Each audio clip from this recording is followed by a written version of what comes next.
Alright, this is Nasty Asylum. You've got Lunchbox. And I'm Fat Doug. How the fuck are you, Lunchbox? That is a Four Loko. Oh, is it? Okay, well, I made a mistake. All day. I apologize. It's fine. It's only like 1:30. It's completely normal. I can choke that down, man. Okay, I'm sorry I made a mistake. Don't worry about it. What you're hearing is a discussion about Doug bought me a drink for today called a Kinky. The flavor is called Juiced Up. It is a watermelon, whatever the fuck Four Loko fucking is. Loco, yeah. Because this is literally a Four Loko. I mean, it's not. It actually tastes better than a Four Loko, though. So I will give this a 4 out of 10. Yeah, I wasn't aware. Because these kind of drinks are still fucking disgusting. Yeah, I wasn't aware of what it was. I just bought it because we needed something different. Well, buddy, I'm over here sipping on a nice Mississippi Mud slow brewed black and tan porter and pilsner beer. It's your traditional black and tan. It's pretty cool. I only bought it because its fucking name was Mississippi Mud, and it sounds like what happens if you've had too many fucking crawfish. I do like that bottle. The bottle, yeah, it's got a handle on it, dude. Like an old, it's like a moonshine jug. Like an old jug, yeah. I appreciated it, so I wanted to get it. I would give it. I'm not the biggest fan of black and tans, but I like them every now and again to sip on. So I give this a solid 7 out of 10. I like it. Also, for anybody who drinks reds, they got pineapple ale out. I think maybe for the summer. I don't know. It comes and goes, man. It says like special release on the carton. They always do that to try to sell it for fucking more. They do it with the mango twisted tea. If you haven't had it, it's not bad. If you like reds, it's what it is. You like the redness of this fucking shaft. We haven't had much of a weekend. We were just working yesterday, so not much to talk about on our days off because we basically haven't had one. But I did have something fun happen last night. Get a little knock on the door, a little knocky poo. The dog's barking. I'm sleeping. It's about 1:05 in the morning, exactly 1:05 in the morning, actually, ladies and gentlemen. And open my door. And sheriff, right there. I don't know what the fuck this is about. I haven't committed a crime in some time, Dave. Other than being dashingly handsome and with a fat dick. That's a criminal act in a way. But no, he's dropping off my brother because they feared for his safety and had to remove him from his home because he had a drunk roommate just kind of going a rampage. But we got it all sorted out, so that's a really cool thing. I opened the door and he's like, dude, I promise I did not fuck up this time. Thanks, bro. Sit the fuck down. It's 1 o'clock in the goddamn morning. They brought him to you so he didn't get like a drunken beatdown? Yeah, they're just, because when people are intoxicated, they're dumb. They're not like us. They don't stay their asses at home. They go out and they do dumb shit.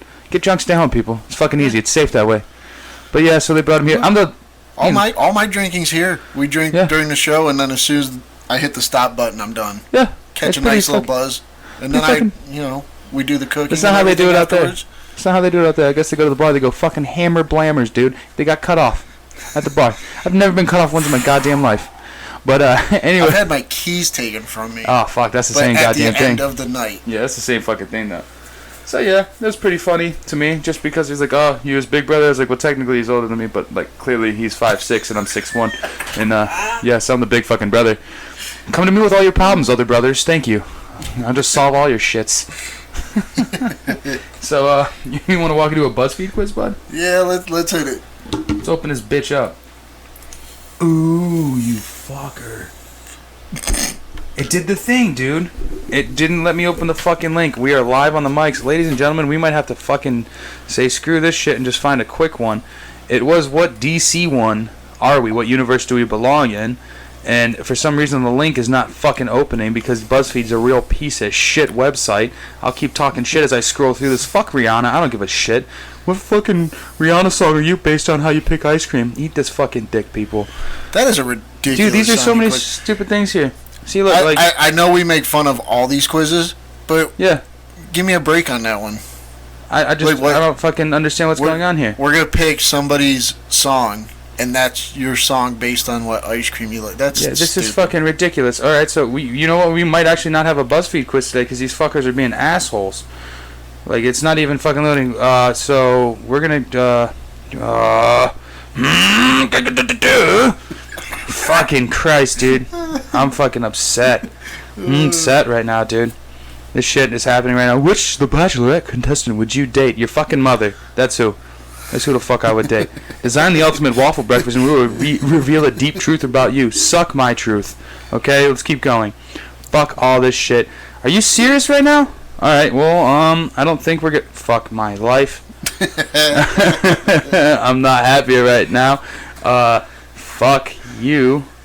This is the best 2 minutes in the This is fucking horrible, dude. These goddamn stupid BuzzFeedy cunts don't know how to fucking keep a goddamn link alive. And then you're gonna sit here and be like, ooh, shop at Pink, and if you spend under $250, I'll be seriously impressed. Suck my dick. Isn't that the place that charges you like $50 yeah, for dude, their underwear? It's simply too much. And then there's this stuff about like Billie Eilish. She's 17 years old, dude. I don't hate her music, but I hate the idea of having to talk about her. Yeah, fuck my entire life. This is still going, dude. It's just not doing well. Not doing well at all right now. Oh, it was a trending one too, so that's what's fucking hilarious. It's not showing up in the trending section. I picked a fucking trending thing. Alright, so, okay. Okay, fuck it. This quiz will reveal which female comedian you're like most, because I don't fuck with female comics very often. Are you ready for this? Yeah. Fuck it, let's go. Why not? Goddamn Amy Schumer. What does your typical Friday night look like? Wild partying, small gatherings of friends, inside watching movies, sleep. My weekends are normally small gatherings of friends for me, but you're a sleeper, aren't you? Movies or sleep? C or D. Alright, let's go with Ciudad. Inside watching movies. Would you rather make people laugh or laugh at people? I'd rather make people laugh. Yeah, that's fair. Pick a phrase. Slay all day, let me sleep, she ready, none of these. None. Not a fuck. Slay all day. Slay that dick. Yes, we're men. If you were an animal, what would you be? A cat, a hawk, a wolf, or a puppy? A fucking hawk, bruh. Damn right. God damn, we're a fucking eagle's dick. Pick a movie to watch. Girls Trip, I Feel Pretty, Always Be My Maybe, Ghostbusters. Probably, it's either Always Be My Maybe or Ghostbusters. Assuming they mean the female Ghostbusters. I liked Always Be My Maybe. Well, we're going to get Abby Wan as soon as we click this. You know that, right? Probably. We got Amy Schumer. You're spontaneous and do outrageous things to make people laugh. By staying home and watching movies? Yep. That's how the fuck we do it, dude. I guess Amy Schumer just stays home and watches movies or makes bad ones. By the way, I saw the trailer for her new Netflix special. Which one? She's pregnant now. Well, she already had a kid, dude. She's pregnant in that one. Yeah. She's already had a kid. The special's old. Yeah, but the trailer made it sound like she thought she was the first, like, pregnant female comedian. No, she just talks a lot about being pregnant. Abby Wong was the first one I saw do a special with a belly on her. But then Christina P. did one too. She was funny as shit.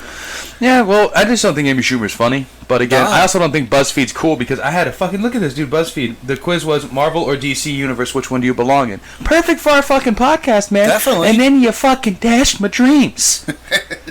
Sitting there, scrolling through, trying to have a fucking great goddamn day, drinking my black and tan. It's called a Mississippi Mud, motherfuckers. Respect. I got none of it.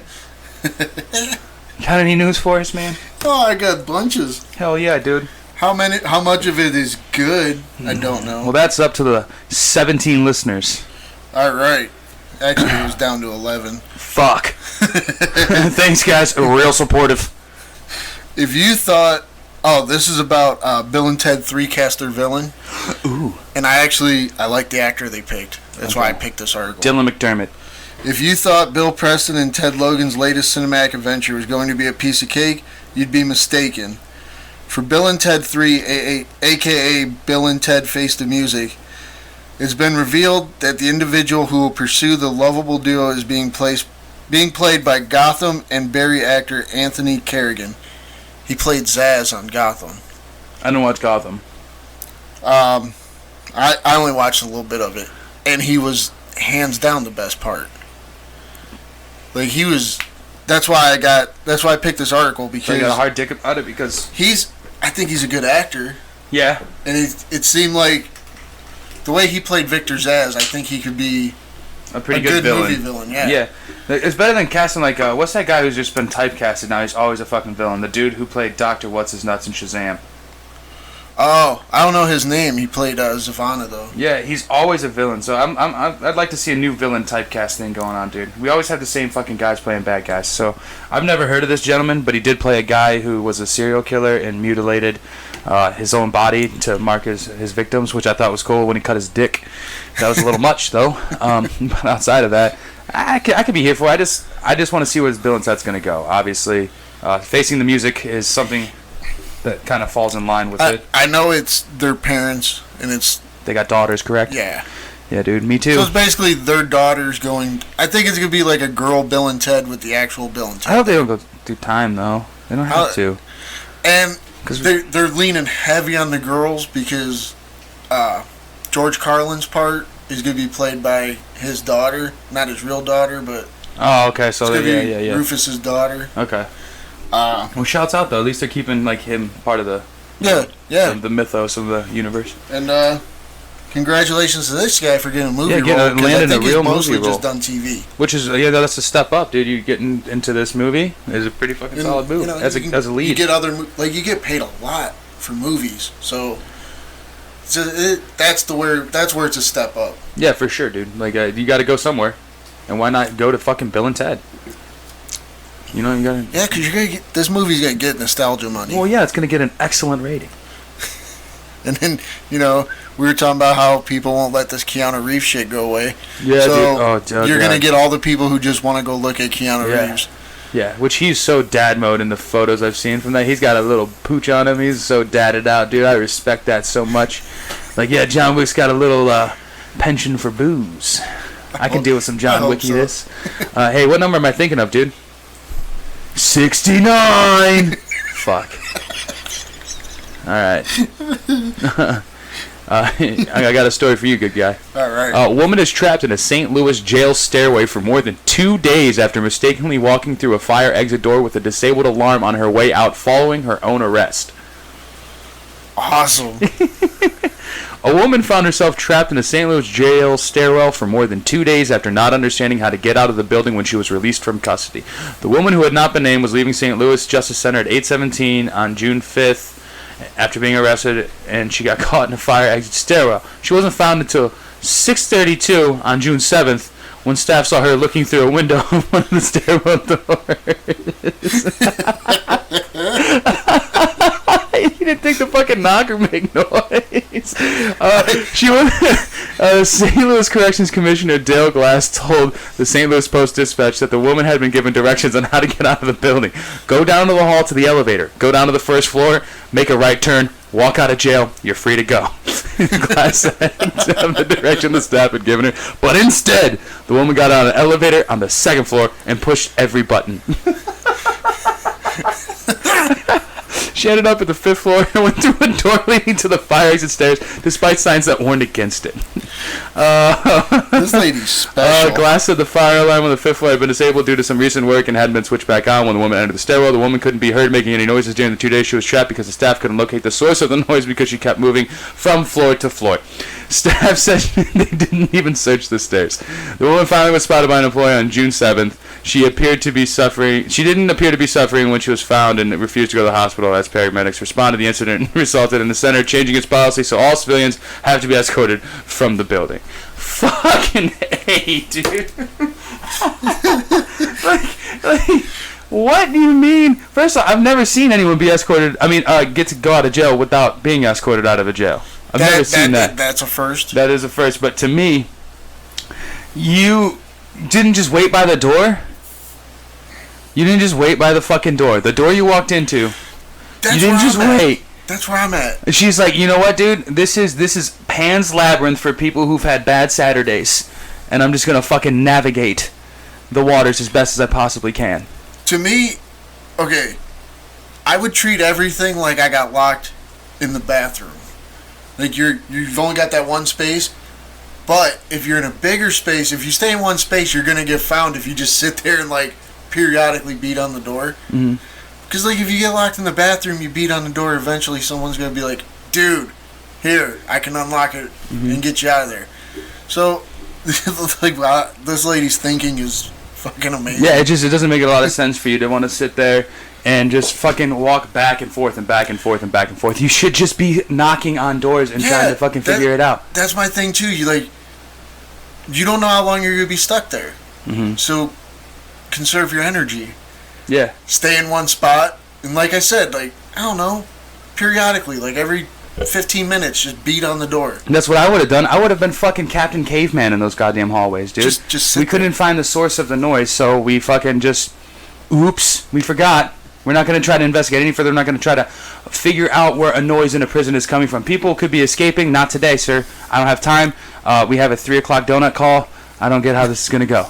Actually, up in Euclid the other day, I read in the newspaper, they filled out paperwork wrong, and a murder suspect was let go. Oh, shit. But before he got all the way through the release process, they figured it out and rearrested. They put him back. But yeah, he didn't get stuck nowhere. It's just the amount of time the process takes is what helped them fix their fuck up. Do you think she pissed and shit in those hallways? All day. She had to have. All day. There's no way you couldn't have. You can't hold it for 2 fucking days. Yeah. No way. No fucking way, dude.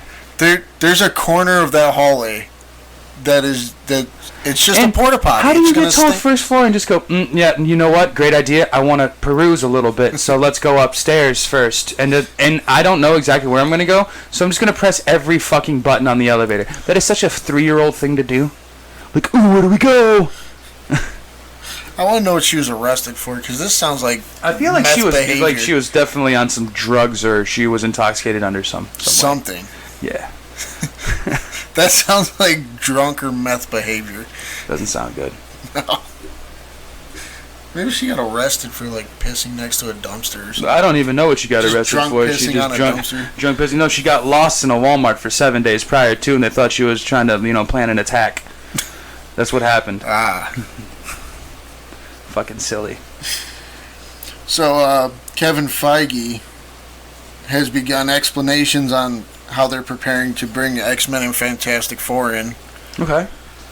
Which I'm pretty excited about, because the X-Men movies weren't terrible. I mean, some are better than others, and I think most people prefer the original trilogy over the ones that go back in time. Because Hugh Jackman was Wolverine. Yeah. And that was great casting. Not wrong. And the rest of the casting was done really well. But obviously Kevin Feige knows what he's doing. Oh yeah. He helped find the people that made Guardians of the Galaxy relevant. Yeah, he definitely knows where to put everything and who to bring in on the jobs, especially. And he says they're still in the early days of discussion, but it's been a fun exercise. It's one, by the way, we've been doing for years. So they've been planning on this happening for a long time. Long before it was even discussed that they were buying Fox. So they were going to try to find a way to make a crossover regardless of what happened. Every development meeting starts with cool ideas, fun ideas, and our wheels are always turning in terms of what if, to use a Marvel publishing term. What if we did this? What if we did that? What if we had access to such and such characters?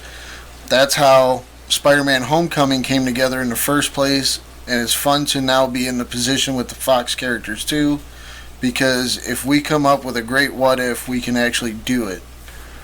Some of this stuff, oftentimes it just comes down to a specific character and a specific story, in a specific way to introduce them. If you say specific one more goddamn time, Kevin. I'm reading Kevin.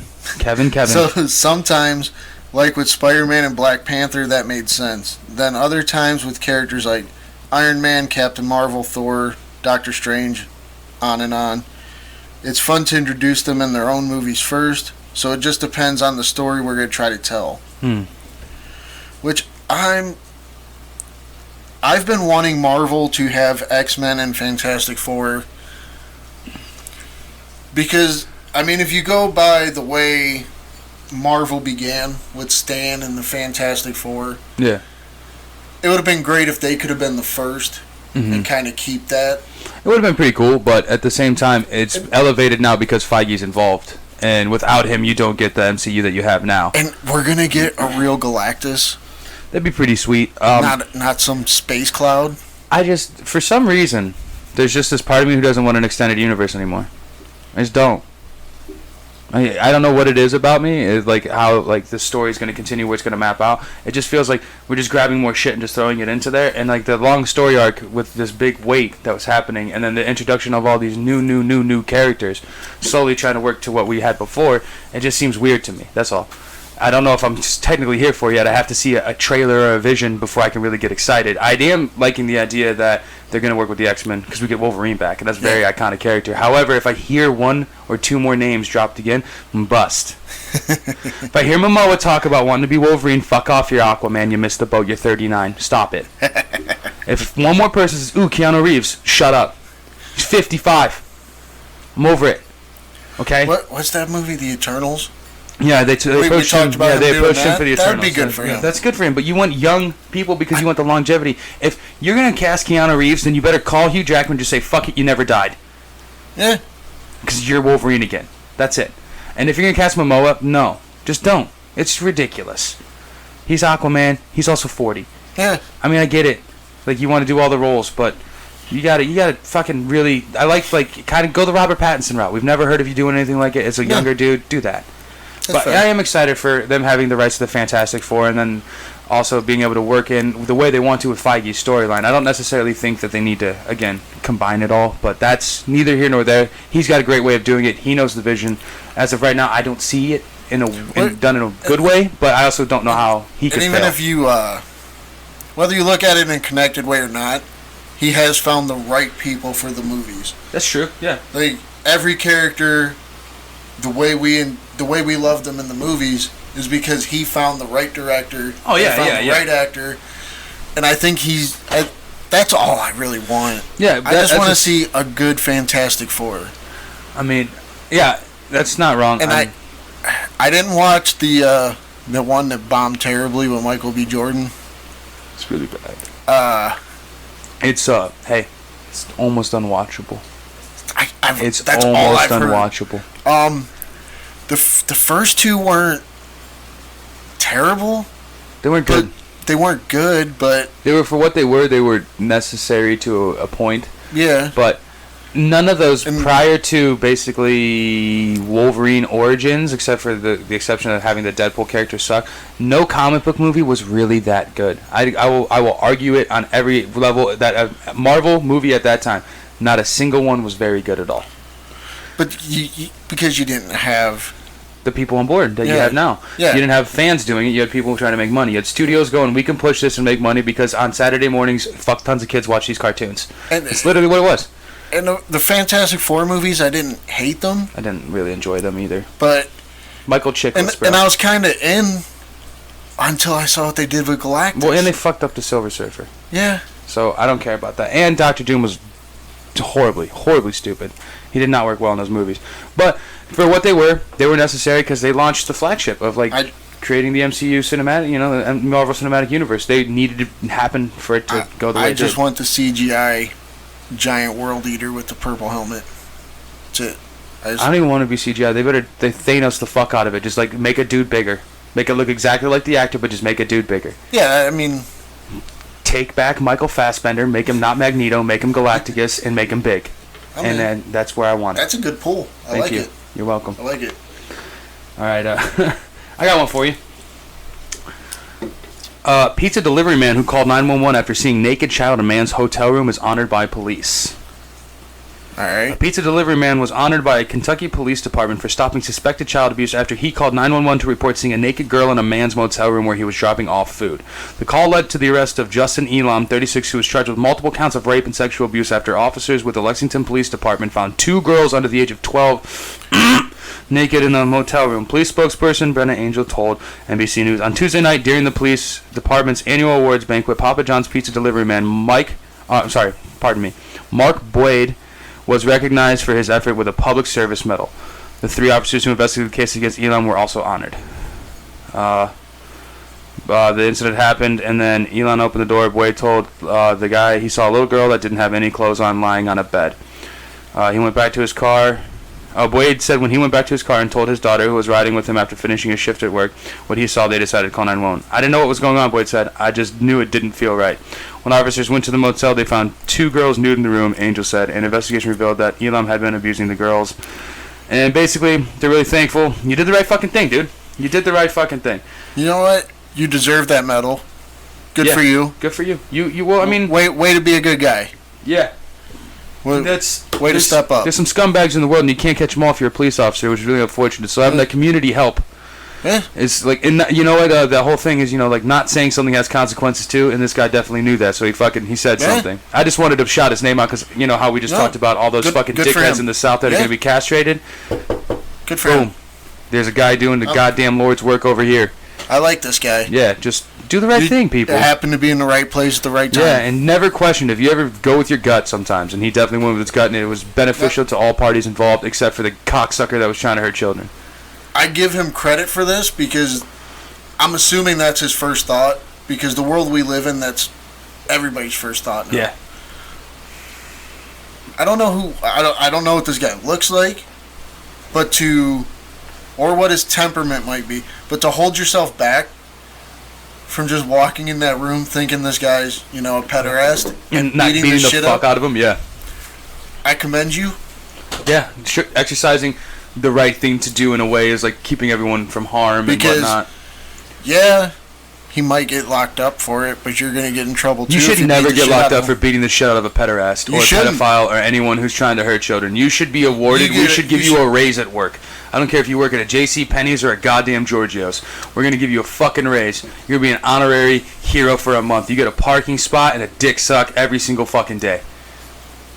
That's what happens when you save children. You get awesome shit. All day. But, yeah, I just thought it was cool again because that's just how we like to work to the community. Just community. If you ever see something and it feels weird, fucking say something because you don't know what's going to happen, and it helps. I told you that story 2 weeks ago. Yeah. About that lady treating me like I was a pedophile because I was buying gifts for my niece. Yeah. Which, I don't blame her. I don't either. I wasn't mad at her. That's good parenting. That's just keep away from stranger danger, Don't let bro. your kids walk up to a stranger going, what kind of doll's in that bag? Especially with the way the world works now. It's like, you got to be nice to everybody. You got to be inclusive. And then people share pictures of their kids all over the place all the time. And it's like, bro, relax. They're still kids. Yeah. The world's a scary place for kids. And not when you have a fucking dope-ass pizza delivery man running around, though, dropping off fucking police officers and 2 topping mediums for $7.99 like a fucking gangster. And way to give Papa John's a decent name back. Yeah, dude, yeah. You know what? He might have said the N-word, but you saved a child. We cannot forgive him, but we can forgive the franchise. Yeah, I'm in for that. Yeah, just bring back Peyton Manning, though. Come on. For real. For real, dude. He's on these goddamn Nationwide commercials pissing me off. Those weren't his best move. That was a bad move, dude. Peyton Manning's just like, you know what goes real good at a baby shower? Life insurance.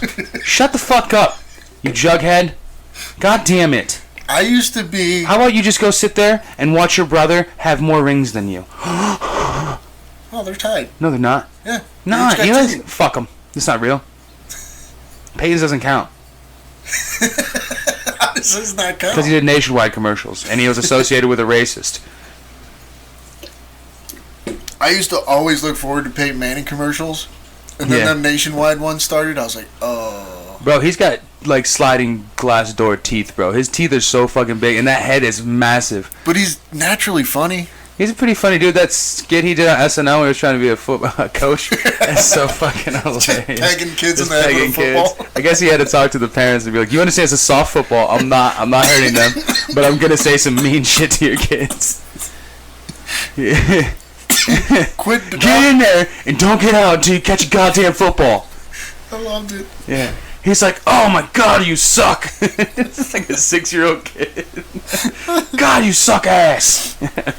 Oh, yeah. But, yeah, fuck anyone who likes to sleep in motels with 12-year-olds. And also, maybe clip some coupons for Papa John's and write down, because you heard this story, you're going to support them again. Yeah.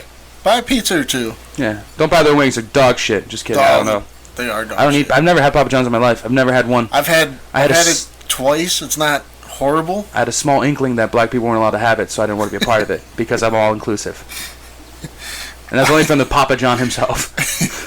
I got it because I was at my grandma's, and they were literally like, I could walk 2 minutes there and back. Okay. And got pizza for my grandma. Well, fuck him. Shouts out to this Boyd man, Mark Boyd. Good for you, buddy. Good for you, bud. Killing it. Should try his ass in Alabama so he gets chemically castrated, or worse. Yeah, for real. So, Blumhouse, they're doing a lot of good stuff.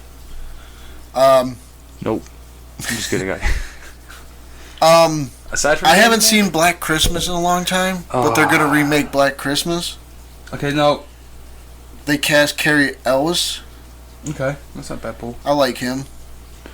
But yeah, like I think I seen it, but I seen it years ago. I don't like it because it's that weird like when a stranger calls kind of thing, where like the murderer is in the house the whole time. Yeah. And it's a house like he lived in it. You know what I mean? And I like that Blumhouse is grabbing the properties they can to make them, better, because they're probably going to do that. They have the right people on board.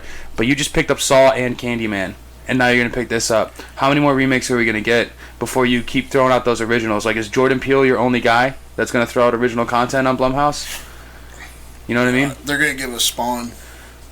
Okay, well, that's not really a remake because it's a IP started off as a comic, so I'm not mad at that. But at the same time... Yeah, but... I mean, the only reason I'm excited about that is Todd McFarlane's going to have a huge, huge hand in it. Yeah, that could be 50-50. We know Todd McFarlane has quite an ego. He does. He created, quote, the most iconic Spider-Man villain of all time. Yeah. Alleged. Hey, that's quote. That's not me. That's quote. So he's got a little bit of an ego on him. Yeah. And you haven't really been selling well. No. As far as the IP to studios for making anything happen with them. I haven't heard anything about Sam and Twitch in over a year. Yeah. I haven't heard anything about the Spawn thing since Jamie Foxx said he was agreeing to be on board. I haven't heard anything since then. So, I mean, Blumhouse is doing like some good shit. Just hopefully they can get that one locked down. Because if you lock down Spawn and do it well on Blumhouse, you just put yourself into the echelon. You got a superhero technically, so you can fucking start competing in those box office margins, and you have like such a small budget most of the time. Money hand over fist. I mean, I really hope if they're gonna do these remakes, they do them well. I would like. Yeah. They're really popular production company. Yeah. So I would like to see them put out more original things. Yeah. Like I said, you do the remakes well, good for you, and I will watch them. Black Christmas, though, I don't know when I saw it. I know I've seen it. Well, they did like one. But I don't remember a whole lot about it. Yeah, that one had. It's one of Stranger Calls, basically. It's that same kind of idea. It's like that dude's upstairs the whole time. And then he's just fucking up people in the house. The last one had Katie Cassidy, Michelle Trachtenberg. Oh, wow. And Mary Elizabeth Winstead. Okay. All of them are still thriving. Maybe one of them listens to our podcast. I mean, I would imagine all three of them have the time. Oh, for sure, dude. Especially Michelle Trachtenberg. The last movie I saw her in was fucking Euro Trip. Cop Out. I didn't watch Cop Out. Yeah, she's in Cop Out. She's Bruce Willis' daughter in Cop Out. Yeah, I watched Cop Out. Yeah. And she went from like the hotness to nothing. That movie flamed out for me as hard as Kevin Smith said. Yeah, well, that's because you're such a diehard Kevin Smith fan. That movie's good. That movie's good. I watched it before. The movie's good. I watched it before I ever heard him say anything bad about Bruce Willis. Bruce Willis, yeah. I enjoyed Tracy Morgan a lot. That's the worst part of the movie for me. I feel like it's the worst part of the fucking movie for me. And so Sean William Scott's the best part of that movie. Tracy Morgan was the part of the movie I enjoyed. Worst part of the movie for me. There's something about how obnoxious Tracy Morgan can be that I can't fucking stand his ass. I don't know why. I want to figure out why I don't like him, because he is allegedly the most funny guy ever. I can't fucking stand him, dude. I'll never say that. But I think he's a funny dude. The best scenes always had Sean William Scott in it. Knock knock. I don't remember. Dude, he goes because Tracy Morgan suspects Rashida Jones is cheating on him, and so Sean William Scott finds out later. But before then, he just keeps making jokes while he's in the back of the car about Tracy Morgan's wife getting fucked by other dudes. and then, like, he'd be like, "Hey." Knock knock, and then he'd be like, "Who's there?" And it's like, "Two cocks." What, two cocks in your wife's pussy? And just like fucking being super mean to him. And then finally there's just one scene, and I will say it is really good because Tracy Morgan plays it up so well. And there's a couple knock-knock jokes from Sean William Scott in the back, and he goes, knock knock. And then Tracy Morgan's like, no, fuck no, hell no, no. And then Bruce Willis goes, who's there? And then Sean William Scott says another fucked up thing about his wife. And then Bruce Willis is like, dude, it's actually not really cool because his wife is cheating on him. And then he's like, what the fuck, dude? And then Sean William Scott has this great heartfelt moment. It's a good movie. Watch it again. It's definitely not bad. Alright, I'll give it It's definitely not bad. But Tracy Morgan's the worst part of that goddamn movie. Worst part of that fucking movie. God damn it. I don't even know how I got there. Michelle Trachtenberg. Yeah. Doing Black Christmas, the remake's coming. Because the last thing I really remember doing was Euro Trip. Yeah, that movie sucked too. I liked it. Harriet the Spy. That's the only one she was good in. I never saw it. Yeah, because you weren't 7 when I was 7. She was a spy, but she was more of a detective on Nickelodeon for a little while. She wore a yellow raincoat. I either saw an episode or I did see the There's movie. a movie, yeah. Because when I saw Euro Trip, it like took me a while to figure out it was the same girl. Yo Trip sucked though, so they all suck, bro. Those campy fucking teen movies, those American Pie wannabe cunts, they're all fucking terrible. Goddamn worst goddamn movies. It was the cameos more than anything that made me enjoy it. No, that time for comedic film was fucking rough. I'm not saying the movie was great. Nope. I just enjoyed the cameos. Like, I thought Lucy Lawless was really funny. She can suck it. Matt Damon was good. I'm fucking Matt Damon. Scotty doesn't know though. Why can't I remember his name? The one dude from SNL that played the pervert in the train. I don't remember, dude. That's how much I give a fuck about those movies. Fair enough. Dude, I don't have a porky sense of humor, bro. You don't. No, because get one. I'm adult. You need to get one. No, I don't. Sometimes you just need a dumb laugh. I do that to myself. Or I listen to you. Those are dumb laughs. Fair. We're stupid people. Fair. Yeah. Fuck, bro. But anyway, yeah, shouts out Blumhouse grabbing up all the IP you can. I bet you they got the fucking Black Christmas movie for $5.99 in a dollar bin at Walmart. I'm sure they got it for nothing. They couldn't have had to pay much. I wouldn't even say it broke $50,000 for the script. Probably. Like, it's just nothing now.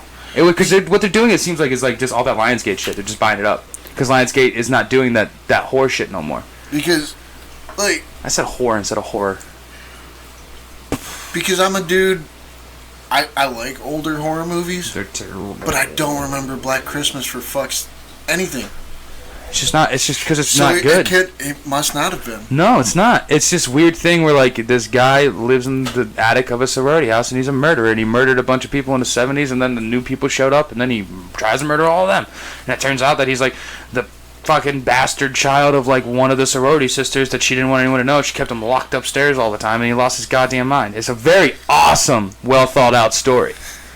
Like, had we not seen that 1,000 times, My Bloody Valentine, Prom Night, Stepdad, all that other shit. Well, yeah, but those would be the same derivative of that. No, because all those movies came out in the 70s first. Those movies were did. Thank you. Because remember, Prom Night came out with Jamie Lee Curtis. Because she was the Scream Queen back in the day, so she got all those fucking horror movies. I believe she was in Black Christmas as well. Probably. Yeah, so fuck off. Quit stealing Mrs. Curtis's shit. Just buy some Activia and fuck off. Take a good shit. Either way, I don't give a fuck. I don't give a shit. Intern James trying to drop knowledge on me. I'm over it already. Fuck him. Fuck Jamie Lee Curtis now. That's what you get. You did that to her. True lies, sir. Freaky fucking Friday. Have you seen that shit? God. Nobody did. I did. I wanted to fuck Lindsay Lohan when I was a kid. Everybody did. Yeah, well, thank you. Should have set a tits on her. Still wasn't gonna watch that shit. Fuck, dude. Fair enough. I got a story for you. It kind of falls into the entertainment and the comic book shit because it has to do with the Allison Mack chick. Wasn't she in the sex cult from Smallville? Allison something? Yeah. Yeah, they finally fucking figured this guy out. Here's the headline. He told women he could help them. A jury just found him guilty of leading a lurid sex cult. The man who claimed to be a self-help guru but actually ran what authorities called a cult-like secret society of sex slaves was found guilty of racketeering and sex trafficking on Wednesday. The verdict ended a 6-week trial that revealed haunting details about Kenneth Rainier and his Albany, New York area group NXIVM, and some fucking stupid shit, where followers were coerced into sex, blackmailed, and branded with Rainier's initials. Jurors in Brooklyn's federal district court convicted him on all federal charges, and he could now face life in prison. Rainier's sentencing is set for September 25th. The 58-year-old founded the group in the early 2000s and billed it as a sorority of empowerment. Instead, prosecutors said Rainier, sometimes called the Vanguard, and his organization, also known as the Vow, sought to ensnare women, some of whom were celebrity devotees. All they're saying is, yeah, this guy got convicted of everything, from branding these women, throwing them around, and making them submissive and obedient to his sexual needs and other sexual needs that he wanted to. He had 6 sexual slaves that had to refer to him as master at all times. This article's very fucking long. He started some of these women as young as 15 years old. Yeah. Allison Mack was indicted, pled guilty on sex charges and scheming covert women into sex slaves for Rainier. It's just a lot. Mack is so this is where I got. Rainier is facing life. Allison Mack will be sentenced September 11th and faces 2 counts of racketeering, each with the maximum terms of 20 years. So she's facing up to 40 years for this guy wanting to be a piece of shit. See, I remember this because she tried to drag all the girls from Smallville into it. Well, because he brainwashed them. Yeah. He's not a modern day Manson, but in a way, he's just a dude that sucks. He's a guy who knew how to find younger, impressionable women with insecurities, and then he turned around and fucking exploited that and decided that he was gonna have sex with them. Like every fucking person who ever gets a little bit of power in their goddamn lives as a man over a woman tries to do. It happens every time you get a fucking dude like, what's the fucking guy's name, dude? Waco. David Koresh. Yeah, David Koresh, Charles Manson, dudes who are priests, dudes who are police officers, mayors, anyone with a little bit of power who can be impressionable does it all. And I'm glad to see someone like this go to fucking jail for a long time. Because you piece of shit. Who the fuck wants to be the leader of a cult? Sounds like we got a lot of goddamn responsibility, though, huh?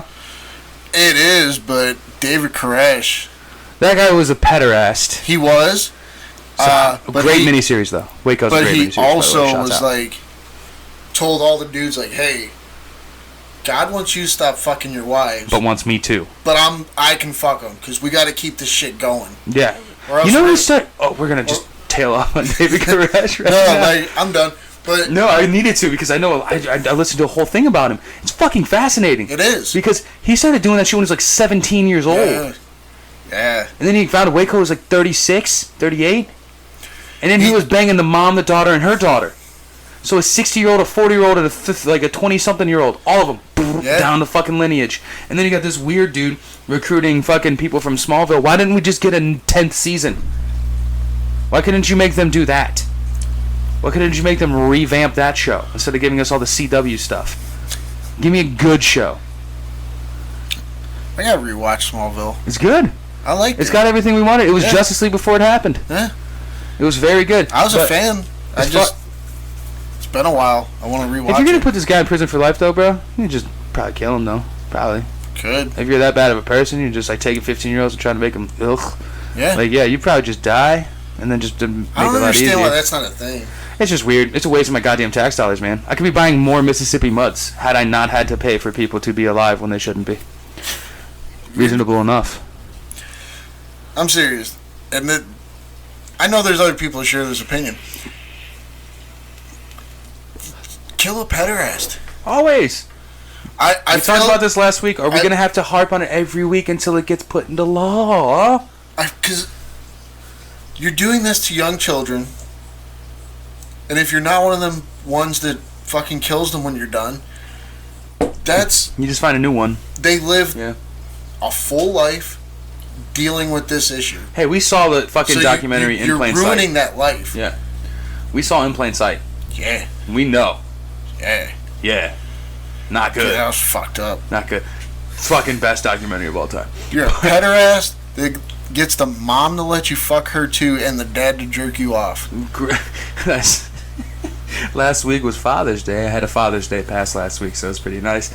But I saw the best shit on Instagram. They're like, Happy Father's Day to all fathers out there, except for the father from In Plain Sight. I was like, I hope there's a picture of him like that. It had that look one where he's like, this is the worst thing I ever did in my life. Yeah, reach over game release. Bro. Everyone fell out in that moment, dude. There's no way you didn't just fucking almost hit the ground and go, Gah! This is what happened.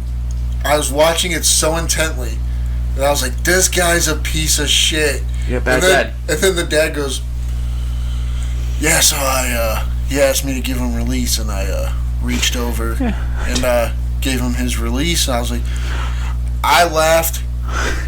I had tears rolling out of my face. God. I was like, what the fuck is wrong with you? It's so fucking funny, though, dude. It's just, imagine. You're a grown man. You're a grown man. You're like, I'm not a gay man, but I did this. Hey, man, I think you've been living with some demons for a while, and you're gay, man. He asked for some release. I was like, yeah. Just fucking last drop of glass bottle Heinz in this dude's cock. Like, of course, though. You're gay man. You ran a flower shop. It's cool. You weren't Mr. Fokker. We know that. Whatever, dude. Oh, excuse me. God, that was on mic. I apologize, people. Just fucking Mormon, man. Like, I didn't see that coming from a Mormon. He's like, I can't let people know I'm gay. Well, you just let the whole world know you're a little gay. At least your right hand is. You're on tape talking about jerking a dude a handy. And then being like, yeah, and then my wife would go on vacations and go see him more. It's like, oh, you guys are him and my wife went down to Florida and didn't come back for that dude was trying to run a sex cult, man. That's what he was trying to do. He's going down the line.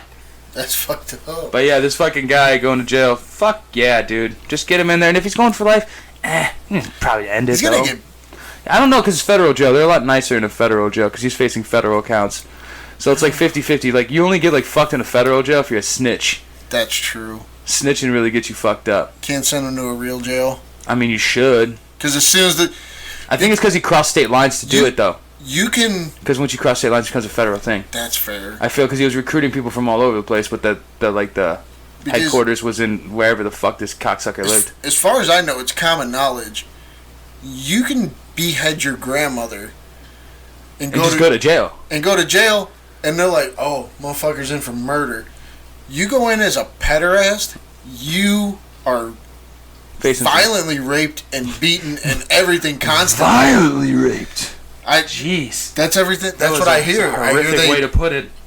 I hear they like give it to them worse than anybody else. What do we got next, bud? So, there's a lot of chatter about remaking Blade. Fucking God, dude. My thing is I would like to see it still be Wesley Snipes. Why? Because I like Wesley Snipes in Blade. No. But, Ray Fisher, who played Cyborg in Justice League, wants to throw his name in the hat. Let's see, where am I at with this? If this ever comes to fruition, there is sadly no way to guarantee Wesley Snipes will come back. And speaking of possibly having to replace Wesley Snipes as Blade one of these days, today we have word via the actor himself, then that's a bad sentence. That's poorly written.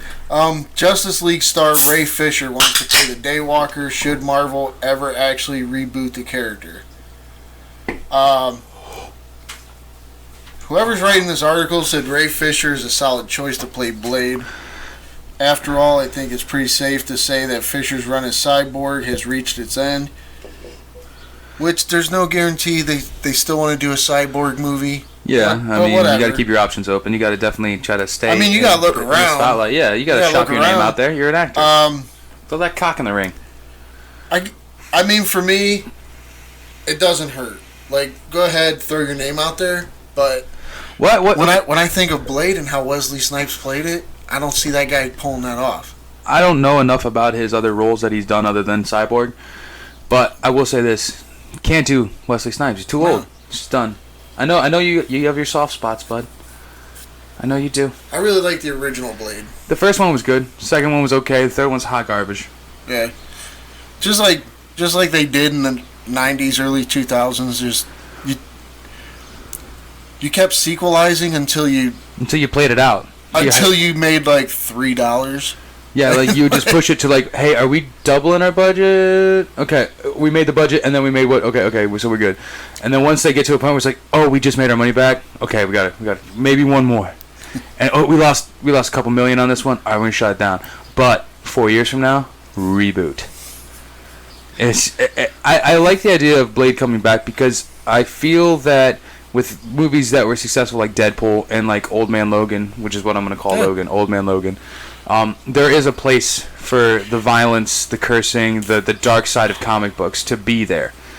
The only downside is where it goes and who operates it. You have to stay true to form, and the reason that Blade was successful is because it didn't feel like a comic book movie. It didn't. It was based on a comic book, obviously, but it felt there was no long arc, which is good. You can do one story for Blade, just like you can do for Hellboy. You don't have to worry about this big story. Yeah. Just worry about his mission. And I think we need more movies like that. No, I appreciate having a one-off. So, like, hey, if I don't like the idea of what the second one looks like, okay, I enjoyed the first. I don't need to go anymore. It's okay. Because I think that's what DC's doing now. They need to. Because they said... there's no extended universe. They said not to think of Wonder Woman 84 as a direct sequel. It's just part of her life. They said it's a completely separate story, new part of her life. That's what I think needs to start happening because... Again, just my personal perspective is I'm so played out over the sequels and the extended universe of so many. Everything's doing it, and it's like, okay, I get the long form story arc, but sometimes it's just there's so many things that are cluttered along the way. Like there's like 4 movies in the MCU you could do without and still know exactly how you get to Endgame. Oh yeah. So again, this long form, you're just using it. It's a money grab, which is it's a very smart move. 100%. It's marketing like a motherfucker, but. I mean, you're giving me characters. I like the idea of, like, you don't have to see Hellboy 2 to know what happened in Hellboy 1. No, not at all. I like that. You didn't need to see what happened in Blade 2 to know what happened in Blade 1. You just knew. This guy, they call him Daywalker. They go through the same scenario every time. It's almost like that freaking Into the Spider-Verse. Hi, my name is Peter Parker, and I'm the Spider. Like that. Yeah. It happens the exact same way. It's like, that's the Daywalker, da-da-da-da-da. Every fucking movie. And it works. Yeah. So as long as if they just want to do a one-off with it and see how it floats and not worry about long-form story, then I'm completely down with do whatever, dude. Even bring back Wesley. I don't even give a fuck. But you don't need a universe for that character. No. You don't need a Deadpool universe. You don't need all these things because they don't need to mingle. Then take a mark from DC and just like, it's a story and it is that character, but it has nothing to do with the last one. Fuck them. Yeah. And that's great. And that's something, I think it's almost a breath of fresh air. That's the thing with the DC universe. I think once...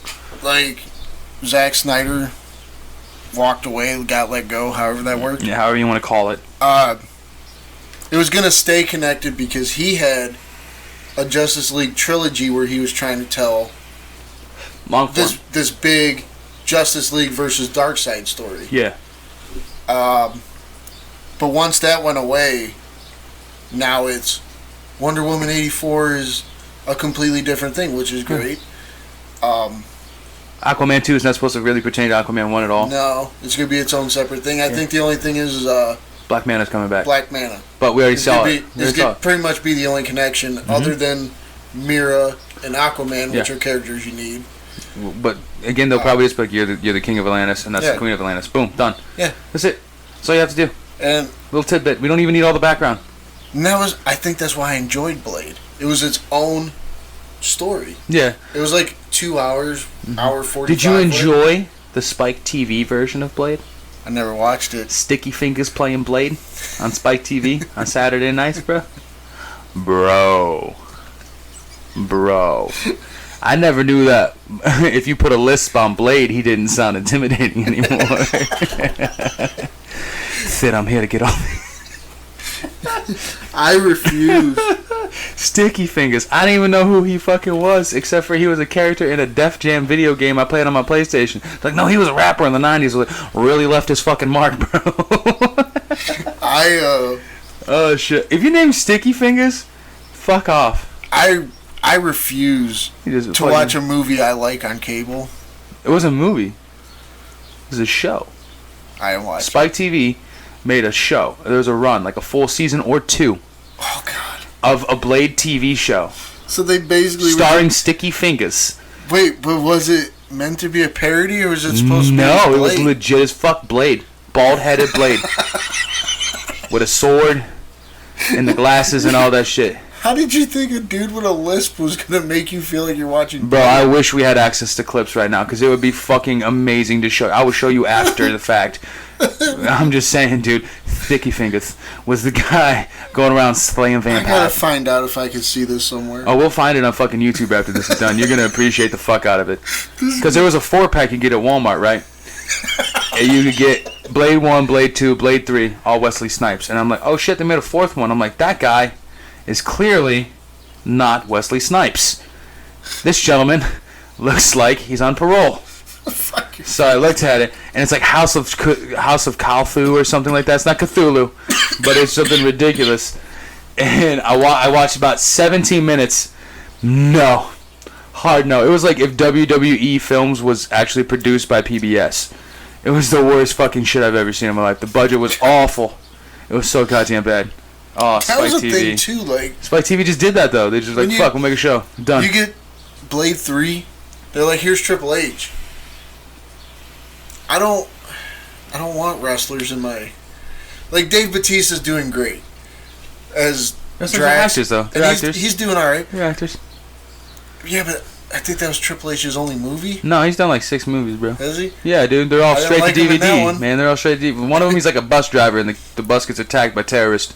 It's called like The Chaperone. I remember keeping up with Blade, and once I saw Triple H, I was like, Yeah, I respected it, though. You know, Elizabeth Banks is in that movie. Yeah. Yeah, oh, how the mighty have rose.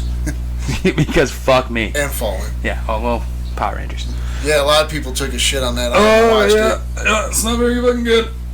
Not good. But yeah, just go ahead. Let's do a Blade. Just find a good actor. Mine, always, Idris Elba. Like, Always. I would... Always. I feel like I gotta find out more about this Ray Fisher, because I'm really basing him off his Cyborg. Mm-hmm. That's fair. And Cyborg's not even a character I give a whole shit about. I liked actually the way it was done in Justice League, but I hear you. I hear you. Alright, well, doctors remove a 10-inch knife from a teenager's brain. That's a fucking lot. Jesus Christ. The family of a 15-year-old Kansas boy, is breathing a sigh of relief after doctors were able to remove a 10-inch knife that was lodged in his brain. Eli Gregg was playing Saturday with other kids when his mother... His mother, Jimmy Russell, heard him scream loudly outside of their home in Bourbon County. Could this be any more Southern Comfort sounding at all? Your mother's name is Jimmy and you're in Bourbon County and your name is... His mom's name is Jimmy? Yeah. It says Eli Gregg was playing Saturday with other kids when his mother... his mother, Jimmy Russell, heard him scream loudly outside of their home in Bourbon County. At first, she figured it was just part of the horseplay. She quickly learned otherwise. He came to the door, and when he opened the door, it was blood, and he had a piece of metal on his face, and it was really shocking. But a fucking course! Apparently, Eli was handling the knife when he fell, and it went through his face, becoming embedded in his skull. The tip of the blade stopped right at his carotid artery. Fuck! Bitch. It was instant. I was like, oh my god, call 911. Call 911. This is bad. You fucking serious? Your son's got fucking 10 inches of knife in his face, and you're like, this is bad. Yeah, a fucking course. There's gotta be... I'm not even sure exactly how it happened at this point, but yeah. ... It was scary. Eli was rushed by ambulance to a children's hospital, but the doctors there feared the precarious position of the knife next to the carotid artery put him at risk of a stroke or other serious damage. He was then taken to the University of Kansas Health System, and just in time, according to Dr. Koji Ebersol, who helped remove the knife. It could not have had a pound more force on it, and him survive that event, Ebersol told Kansas City TV. Here's a little picture, bud. That shit straight through the fucking face, bro. Like, that is right behind his eye socket, right by the brain. You can see the carotid artery. It is a fucking lot. A slight tear or cut would have led to massive bleeding, so Ebersol and his team had to control the blood supply to the area with balloons and catheters before they could actually remove the blade from Greg's face, according to Fox News. The surgeon reported that they had to use a vice grip for it rather than their hands. The procedure was successful, and Eli is on the road to recovery. Good for him. According to... This part's going to make me blood red mad. But I'm going to read it because it's closing the article, Dave. Okay. According to Jimmy Russell, Eli's mom, he is not going to stay away from sharp objects. Okay. Alright. But of course, why is your 15-year-old outside with a 10-inch fucking knife? You can't even have a 3-inch pocket knife in your goddamn shorts while getting shot by police officers. Why are you outside playing with that? Yeah, what the fuck are you doing? What do you think, horseplay? Horseplay with a knife? Who horseplays with a knife other than, like, a serial killer? Your son's a psycho? You Norman Bates? Oops, Sit no. outside trying to, like, skin rabbits? Yeah, what are you trying to do? Find roadkill and fuck. figure out if you're going to have next week's dinner? Fuck you. You're a bad mom. You're a lady named Jimmy.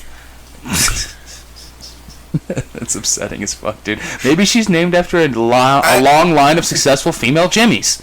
I feel like some of this happened to your kid because you're a lady named Jimmy. That I don't think that you could actually caveat it that way, but I'm not going to say that you're wrong. Because who names... I'm also trying to give you the benefit of the doubt that Jimmy is short for something. What? Jamila? Fuck if Jemima? I know. I'm trying to give her the benefit of the doubt. Nothing. Not a goddamn name that a woman could be called Jimmy. We don't know. Yeah, I do. Where'd that name it. Where'd that happen? Bourbon County. Kentucky? Fuck if I know, but I'm gonna go out on a limb here. It said Bourbon County. I did pick one source we don't normally go to for this, because I just saw the photo of a 10-inch blade in a dude's face, and it was a Huffington Post article. So there's a lot of things we probably didn't get. They might have even spelled her name incorrectly. Her name might have been something like Julie, and they said Jeannie or Janine Garofalo, and then yeah. But you had a 10-inch fucking thing in your face. What's scarier? Don't tell people your kid's not going to stay away from knives after he had a fucking 10-inch blade in his face. But of course! Like, your kid's... You're not going to... He should at least be a little shy of sharp things for a little bit. For, like, at least a month. Yeah. Like, don't go cutting up your own steak, like, as soon as you get home. What's scarier? That alligator that had that knife stuck in its face? Or seeing a child burst through your door with a knife stuck in its face? The child. Yeah, see? Exactly. Because an alligator's shit is thick. Dude, did you see that picture? The alligator who had a fucking machete in its goddamn head? An alligator's skin is, like, thick, and it's, like, But, dude, it was in its skull. Yeah, I know. It just didn't want to die. It said, fuck you. Because alligators Swamp don't monsters, fucking dude, they don't die. give a shit. Just murky Mississippi mutters. You stab them in the face with a machete, they'll still bite your dick I hate off. alligators, man. I hate animals. I know we do this every time, but fuck them. They're scary as shit. I don't even go on vacation. I don't trust animals. Look, let's go to Disneyland. I was like, you want to end up like that 2-year-old 4 years ago? No, why did I do that? I'm not going to have that fucking time. Got your goddamn mind? You know how silly my kid is? Reagan be, ooh, cute. Nom nom nom nom nom nom nom nom nom. And then she'll be like, ow, it hurts. It's so cute. And she'd be dying the whole time. And I can't win against an alligator. I could probably win against, like, a baby alligator. I'll fuck a baby up.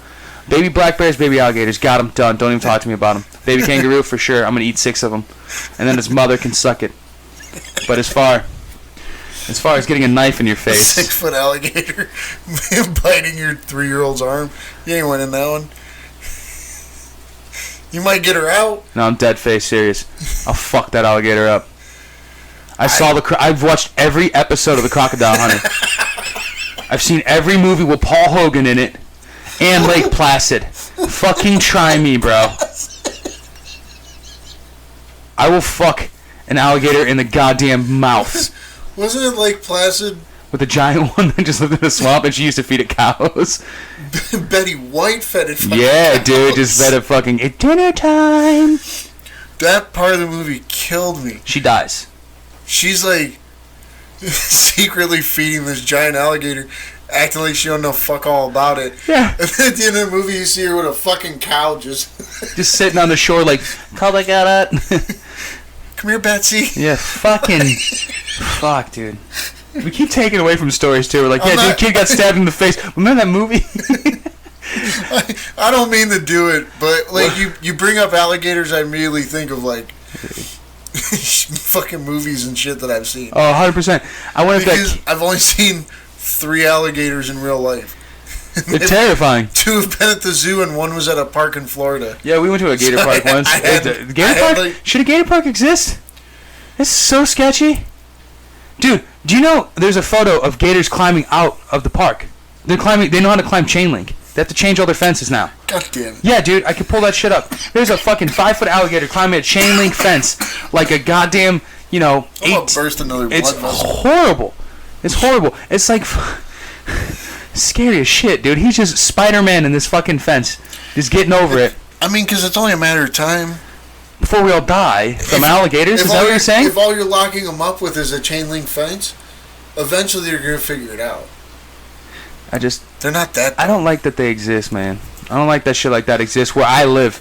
Let them live on their own, goddammit. I like watching the videos where they just fuck up an antelope. But that's where they're supposed to be. I'm okay with that. You know where that's not at? A place where I'm going to take my kids to have fun. Yeah, but black bears are here now. Scary. Fair. Actually, no, I saw a video of a dude fucking with a black bear. I'm not scared at all anymore. They're like stupid raccoons. Yeah. They're dumb as fuck, man. I would assume... It's such a little bitch. But then I saw a video following that of a grizzly bear running 35 miles an hour next to a car and then immediately stopping and climbing a mountain. Fuck you. Dude, this thing is beeline and it just straight... This is goddamn fucking little shitty Daewoo. I don't know what the fuck kind of car it was. Daewoo? And then it fucking... Yeah... Wu-Tang. And then fucking it just beeline straight and just starts climbing up a mountain like it gave no fucks. It was the most aggressive thing I've ever seen in my life. Grizzly bears, yeah. Yeah, well, I'm still gonna fuck one of them too. Fuck a grizzly bear, I'm the grizzly man. If you catch them at a baby age, it's like a puppy. Well, there's that one lady who took a baby. No, you can't domesticate them. They have instincts. Yeah. That's why dogs turn on people. You, of all people, know you've had a family where dogs turned on them. No, the dogs fought each other. Yeah, exactly. When they went to broke it up, they started attacking the human. They bare arms like a motherfucker. I put myself in a bad spot. Regardless. That's their instinct. They go, ooh, I'm mad. Grr. Yeah, and then they fucking bite at you. That's what dogs do. That's what all animals do. Yeah, but if you had the bear... No. And it was your only pet... It's not Russia. You know what happened to the grizzly man who grew up with all those cubs? They mauled him. They ate him in his tent. The one cops thought he was retarded. You shouldn't have had that many. Just have one. He lived out in the wilderness with them for years. They were fine. They were buddies. And then they got hungry. And then when they get hungry, they go, ooh, tasty human. Eat the fuck out of you, asshole, first. They eat you ass first while you're alive. I seen it. Nice. Not a human, but with a pig. They ate the pig ass first. They made Babe its bitch. It was disgusting. Well, here's that guy's problem, too. Fuck, there's a lot of crocodile and bear talk right now. Don't fucking tug your balls when you're camping with bears. Because then you're just going to, like... You think the semen was the warm invitation? No. Like, you get yourself all sweaty and shit, and they're gonna, it's a whole different smell. Either way, fuck animals, man. Well, that sounds a lot like a tubby girl sucking dicks. What's up? How girthy is Lunchbox? Let's find out. It's a Mississippi mud bottle. Half the size. Length, not girth. He's like a half-crushed Folgers can. Give her buy an industrial can of tuna? Boom. Fuck my entire life, bro. Why is this happening? God, just going tangents. We were talking about our dick size last week and how pretty it was. I can continue the trend. Fuck. You got because we had a BuzzFeed quiz that actually fucking I know, dude. It was nice. You got a story for me, bud? Here's a story. Apparently, they're talking to Jason Momoa and Peter Dinklage for a remake of Twins. Ew. I don't think it needs to be Jason Momoa. Okay. Yeah. I like Peter Dinklage. I think he's a fun little. I shouldn't say little. I know he's a little person. I think he's a fun actor. I've seen him in a few things. He's a good actor, honestly, and it's not even like I'm not trying to caveat that in any way. He's actually just a good actor. Momoa was recently at a celebrity fan fest when a fan pitched the idea of the Twins remake. Oh, I don't think they're actually making this. I think it was just a fan theory, and it was just. But you know what? I'm in. Like Jason Momoa could take over for Schwarzenegger pretty good, and I think Dinklage is. I mean, Danny DeVito, I don't know if he qualifies as a little person or not, but Dinklage could take his spot. He's a good actor. The original Twins movie was directed by Ghostbusters and Kindergarten Cop filmmaker Ivan Reitman and featured Arnold Schwarzenegger and Danny DeVito.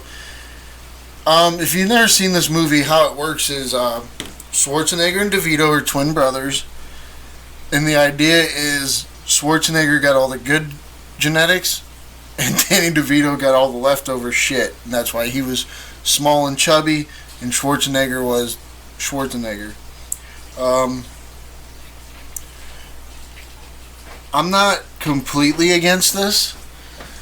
I don't know if Twins really needs to be remade. I don't even know if the movie should have been made in the first fucking place. It probably shouldn't have, but it was the 90s. It was 80s. It was late 80s, wasn't it? It was late 80s, wasn't it? Yeah. God damn it was. Yeah, like, that was like that... The right before the Kindergarten Cop shit and, like, Last Action Hero and all that was around the same time. And, like, Kindergarten Cop was, like, early 90s, and then, like, late 80s was Last Action Hero, and... I don't know if you heard me, but... yeah, I was taking a piss, people. We do that sometimes. When you hear one of us taking a piss or grabbing a beer. I guess it's not like we're making this. It's an idea? A fan threw it out at him. Like, hey, you and Dinklage, Twins remake. And Momoa was like, yeah, that sounds fucking cool. I think he'll just swing at anything, though. He's a fans guy. He really is. He just, like, to interact with his fans. Like I said a while back, when I met him, I don't blame him for anything. Yeah. His manager seemed like a royal cunt. So? Was just like... And she shouldn't have been pushing them handicapped kids. I know. But she was just pushing people through. Momoa was like, hey, how you doing? Signs his name on shit. You keep going. That's the way of it gone. But overall, he seems like... a genuine dude. Yeah. Like if me and you ran into him somewhere... At a bar. He'd probably talk to us for like 10 minutes or so. If we ran to a bar, he'd probably have a beer with us if he wasn't busy. I hear you. The thing is, I think that this thing, again, it falls into my whole new fucking pet peeve of Hollywood. Stop with the reboots, stop with the remakes. Not all of them need to be done. No, and some of them, like Twins wasn't even that successful of a movie. No. It's iconic because of the dynamic between the two leads, but other than that, it's not that funny. It's not that great. It's just a movie that we all go, ooh, that happened and that was interesting for the time. How about we just go ahead and make Soul Man again? In all honesty, not my favorite Danny DeVito movie. It's just not a good... I'd rather watch Throw Mama from the Train 6 times than ever watch that goddamn movie. I love And I hate Billy Crystal. I like Danny DeVito a lot in that movie. I just like Danny DeVito in general, but Billy Crystal... Danny DeVito is pretty awesome. Sucks. Harry Meet Sally. Fucking... No, never. I didn't get into that one. Yeah. What was it? What's the one where the City Slickers? The first one. I thought that one was okay. Not... My dad loved them. So you guys are like the same age, right? My dad's 56 and you're what? I'm not saying it's good. Old. I'm not saying it's good. I didn't mind it. It's the second one, I was like, They were talking about... Isn't there 3 of them? 2. There's 2. So the Curly's is the second. Curly's Gold is the second one? Yeah, fuck them all, though, huh? Fuck them all. But it's not even like Billy Crystal. Because he was working with... the rest of them, because he had the Quaid brother in there, too, right? Daniel Stern. It wasn't the one guy who was... And one of them was one of the Quaids. It wasn't Randy. It was the other one. It was the guy who was in Bushwhacked. Yeah. I forget his fucking name. The good Quaid. No, there's 3 Quaids. There's Randy, shit. Dennis, and another guy. Okay. Because Randy Quaid plays the weird National Lampoon's Vacation uncle. It wasn't him. He plays the drunken... the drunken make out with his sister. Oh, God. Make out with his daughter, rather. But, yeah. Like, I don't see why that would need to be remade. I think it's just this thing where people think that their input is valor in Hollywood through social media. Someone tweets it, someone says someone tags somebody, and they have this idea, and then a bunch of fucking other non-imaginative fucks just get behind it and say, yeah, that'd be great, dude. And then of course the person not wanting to shit all over his fans' ideas goes, yeah, you know what? I'd consider it. I'd see. Yeah, I you know what? If the script was good, if it was whatever, because we're talking about a man who walked away from The fucking Crow, which is a cult classic, iconic movies, guaranteed money, cheap budget. Blumhouse, listen the fuck up. Buy the property, get it done. Damn right. Get it the fuck done. I was a fan of The Crow. Yeah, but I'm just saying, so you got a guy who walked away from that going, but I'll entertain Twins with Peter Dinklage, who is a Game of Thrones award-winning fucking actor, one of the highest paid series of all time on TV. Ooh, I'm going to be Danny DeVito's reboot. No, you're not Danny DeVito. You're Peter Dink. You're the Dink, bro. You've been in some fucking good shit. Don't tarnish your stuff by doing a reboot. Just don't. Stop doing this to yourselves. Just because the movie was good in 1989 does not mean it's going to be good in 2019. There's a fucking difference. It's 30 years. We're also in a whole different climate. God, not even the climate. I don't give a fuck about that. Like, I want all the offensive content you can find if it's done well. I don't give a shit.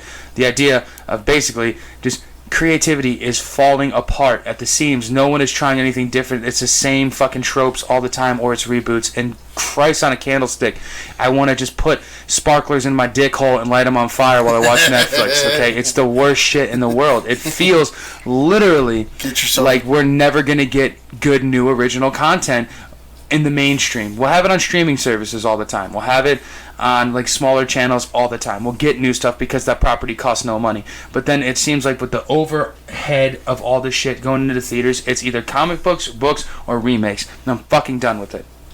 Fucking over it! Over it! Speaking of which... God, I just want to put that Mississippi Mud bottle in my butt. Because I'm mad. That doesn't make any sense, Doug. No, it doesn't. I'm a little gay sometimes. I watched it in plain sight. Warner Media just bought J.J. Abrams' Bad Robot Company. Really? For $500 million. That's actually a steal for them. That's a fucking steal. Because Bad Robot is on the rise. They did all the Star Trek movies, correct? They've done that. And Cloverfield ones? Castle Rock. Castle Rock is also Bad Robot, yes. Yeah. And J.J. Abrams... He's directed. Your guys' favorite. He's directed the Star Trek. He's done the Star Wars. Your favorite Star Wars director as of right now. But he's a very creative guy. Yeah, I would say for the most part, yeah. And we both enjoy Mark Bernardin. He hired Mark Bernardin to help with Castle Rock. Yeah. Like, he finds good writers with ideas. Yeah. And I think this is a big win for Warner Brothers. Well, I mean, because you got a guy who reimagines things in a creative way. And then he can take your IP that you want him to work with and go, okay, so you want me to do the Stephen King universe. Well, I'm going to write a Stephen King story without having to ever be a Stephen King story. It'll exist there, it'll feel it, but it's not it. And you'll never find you'll find elements of what I'm talking about in other places, but you'll never find this story anywhere because this is our story. And I appreciate that. And the closest it connected was like... Yeah. When they showed newspapers. Yeah, in Shawshank. Like, it happens in Shawshank. Oh, you hear about Derry. You hear about this, that, and the other. You hear about the Overlook Hotel. You hear about all that shit. But a lot of that connection is done with newspapers. Yeah, well, like and... You'll see someone pick up a newspaper and it'll be like... Cujo. Yeah. Yeah. Like huge dog, malls. Or I thought they dropped the Pet Cemetery reference in there. They dropped a lot of references. Yeah. And a lot of the characters had the same last name as other Stephen King characters. And the cool thing is, isn't the Eyes of the Dragon being taken over by Hulu as well? And that's probably going to be a Bad Robot thing? I believe so. It doesn't say a whole lot in here. It's good for Warner, really. It is. Because if you got him on that, imagine if he goes, you know what, I'll take a stab at these fucking these superhero films you got going on. I know how to make a film work. I know how to get the beats going. I know how to pick up where someone left off and how to make it work. I mean, look at how he did The Force Awakens, which is everyone's favorite newest Star Wars movie. Like, it just is. And it was done very well. I mean, there were parts of it I didn't enjoy. There's just what it is. But as a whole, it's the best new Star Wars movie we've had. Except for, I do like the way that Rian Johnson did parts of Episode 8. But the only thing I didn't like was, if you knew you only had Harrison Ford for one movie, Han, Luke, and Leia should have been on screen together at some point. We have one more movie. Well, My phone's vibrating because we've got a goddamn flash flood warning, alert. but I live on stilts, so we're fine. But like this is big for both, because Warner Brothers has connections to Netflix, HBO. Oh yeah. All these places where J.J. Abrams can now have access to. Oh yeah, dude, for sure. And like you're almost guaranteed if you come up with you throw an idea, Warner Brothers are like, all right, we can get that on Netflix. Yeah, we can get that on HBO. I don't think Warner Brothers is doing that. Personally, I think that they've got Bad Robot because they're shutting that DC Universe app down. Yeah. Yeah. So them shutting that down because Swamp Thing is got great reviews, but it's done after 2 episodes. You didn't even get to see the Swamp Thing. They're not showing. No, it's done. They're not shooting another episode. 2 episodes gone.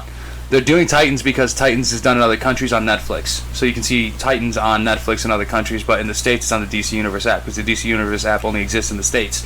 So what I think Warner is going to do is try to launch a streaming service that's all Warner Brothers, not DC oriented, and it's going to be all their IP. And then by picking up Bad Robot, they are going to have J.J. Abrams on board to, kind of flagship some of those projects and get them where they need to be.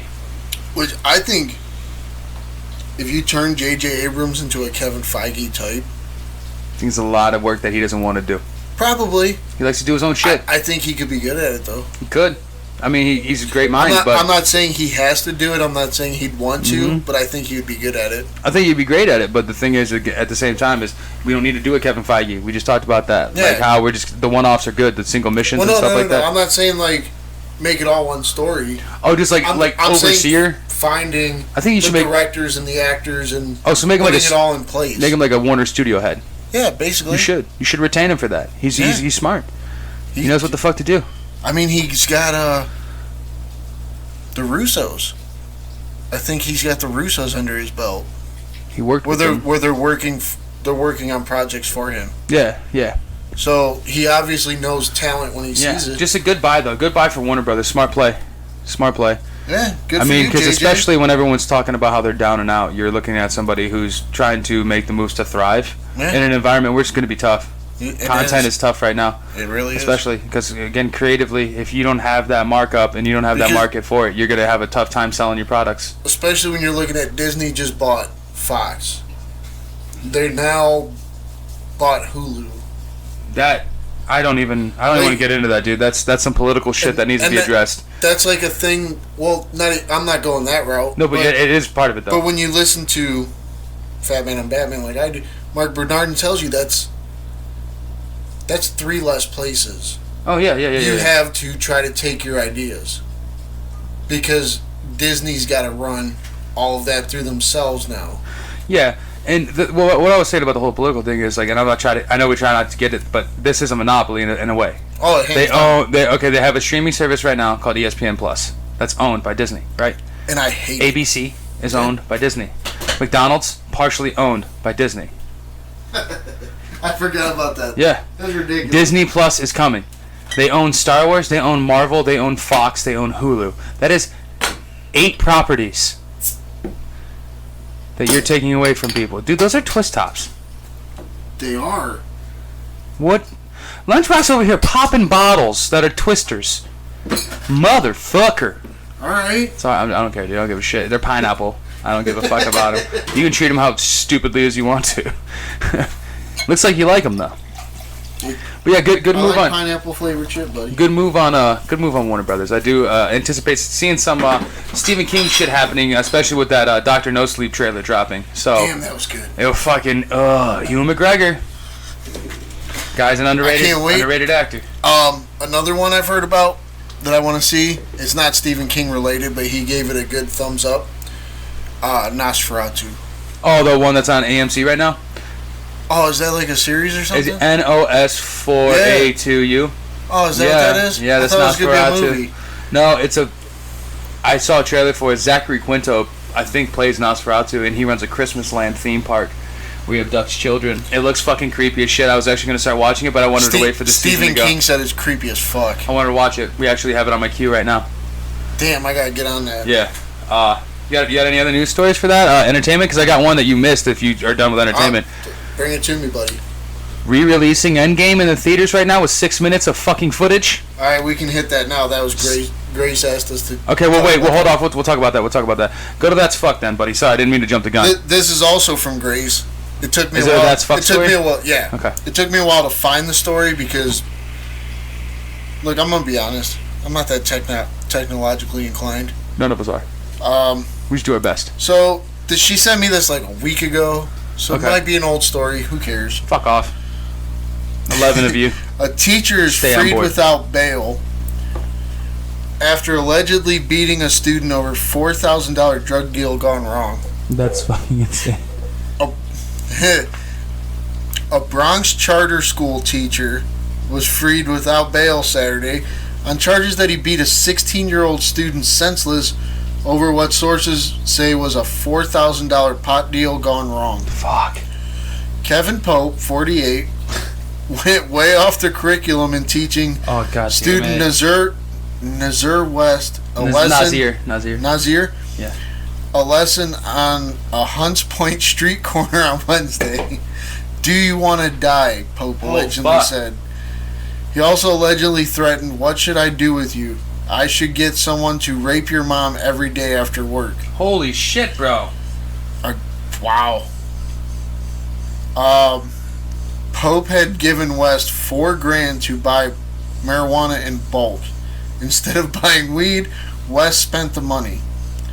At arraignment Saturday in the Bronx court, Pope's lawyer, I'm not even going to try it, Don't.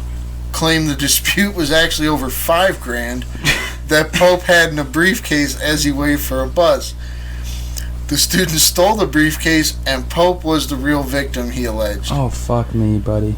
Pope declined comment after the hearing. They say Pope is a very good guy who lives by himself and seems to be constantly working. You're not. You're just not. He's a very good person. I don't see him like that involved in drugs or violence or whatever, said the superintendent of his building, Ferdinand West, who is not related to the student. What's up, Fern? Okay. So, what I'm gathering from what I heard is he's a great guy, except for the fact that he trusted a 16-year-old kid to deliver $5,000 to get a bunch of fucking marijuana in bulk when you're 48 years old and you're still a good guy. Is that pretty accurate there? Yeah. What I feel like is this is what happens if Breaking Bad was done in reality style. I mean, you should, but that kid was dumber and still better. Science! Like, fuck off. But you're... okay. You're not allowed to beat up a 16-year-old. Yeah, you are. Are you really? No, to me you are. Oh. Not in the court of law, but I'm not saying I'm above the law, but last week was Father's Day. I get a pass. Okay, well, I'll beat the fuck out of a 16-year-old. By law, you're not allowed to beat a 16-year-old. Depends on what. If you beat it, here's what should have happened, in my opinion. He's 16, you entrusted him with $5,000 to buy you weed. You're a fucking idiot. It's a 16-year-old kid. Hands down. At 16, I used to partake in helping people find marijuana. I would never have found $5,000 worth, nor would I have accepted it. Yeah. And if someone still insisted on me taking it, I'm gone. You know how many goddamn Pokemon cards I can buy with that shit? Just kidding. I didn't want to buy Pokemon cards. I would buy different drugs, better drugs, adult drugs. You can't fault the kid for running, and you can't be a grown man and us appreciate you having any form of intellect by saying, hey, you're 16, you know where to get weed.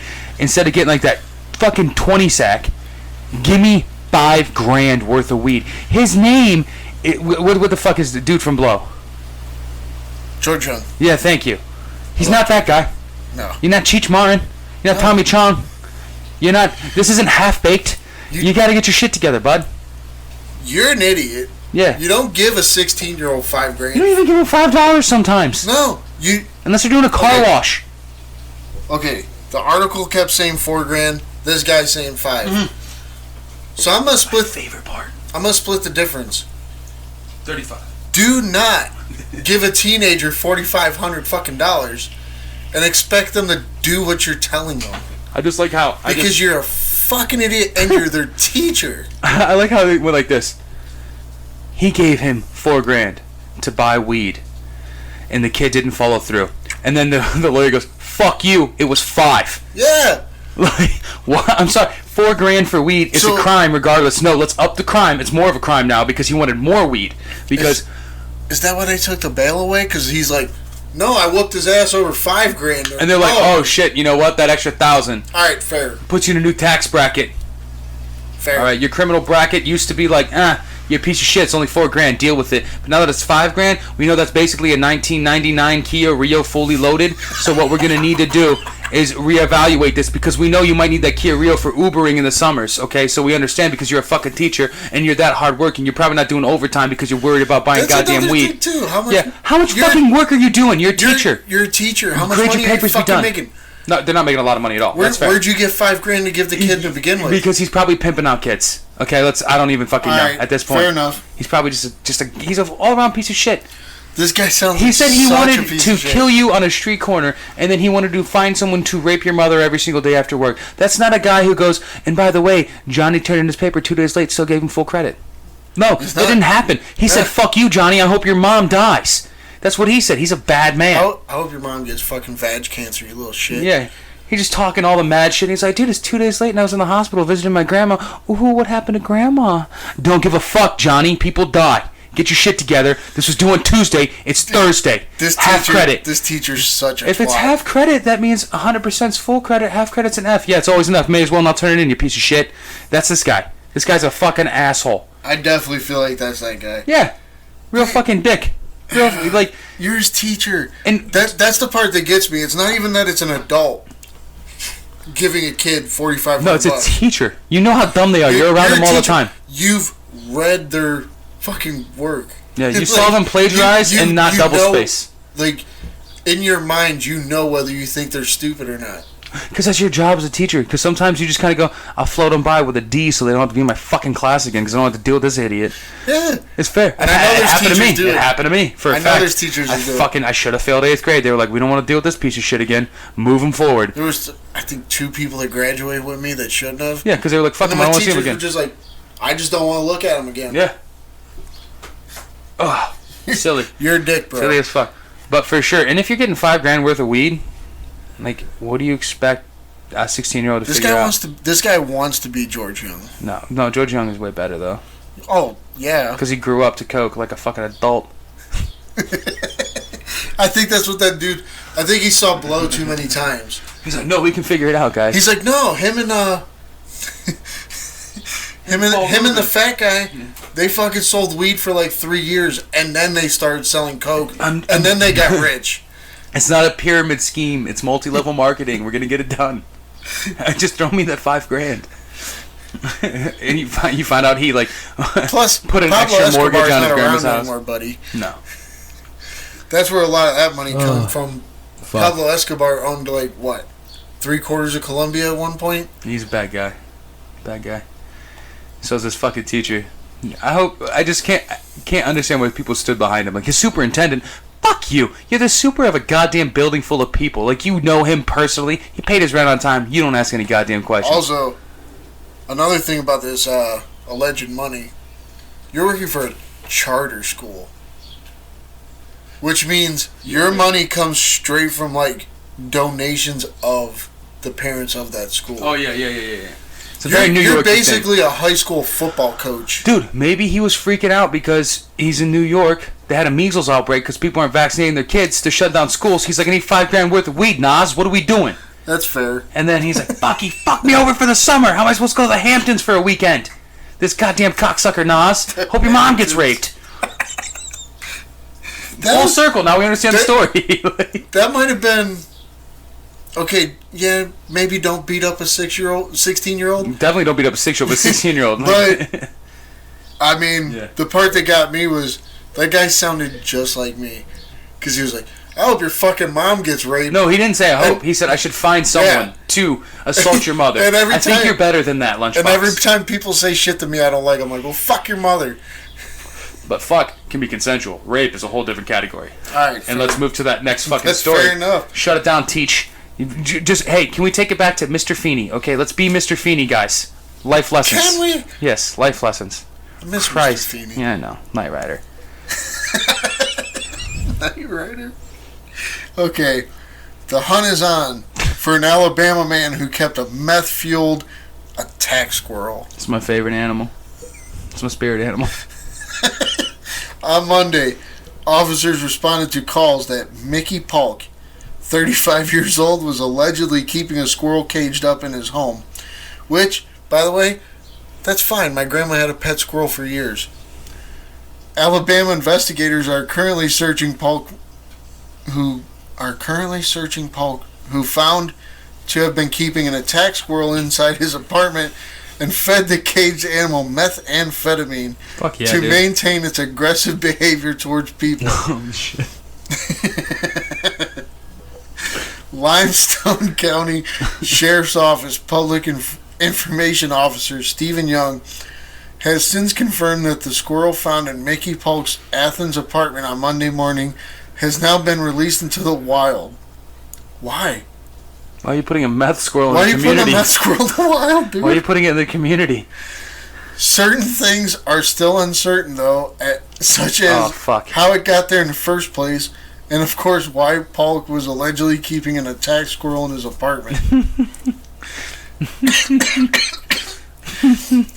Young goes on to say that after officers had obtained a search warrant, animal control and narcotics officers searched the home, where they seized several illegal items, including the attack squirrel, meth, drug paraphernalia, ammunition, and body armor. Holy shit.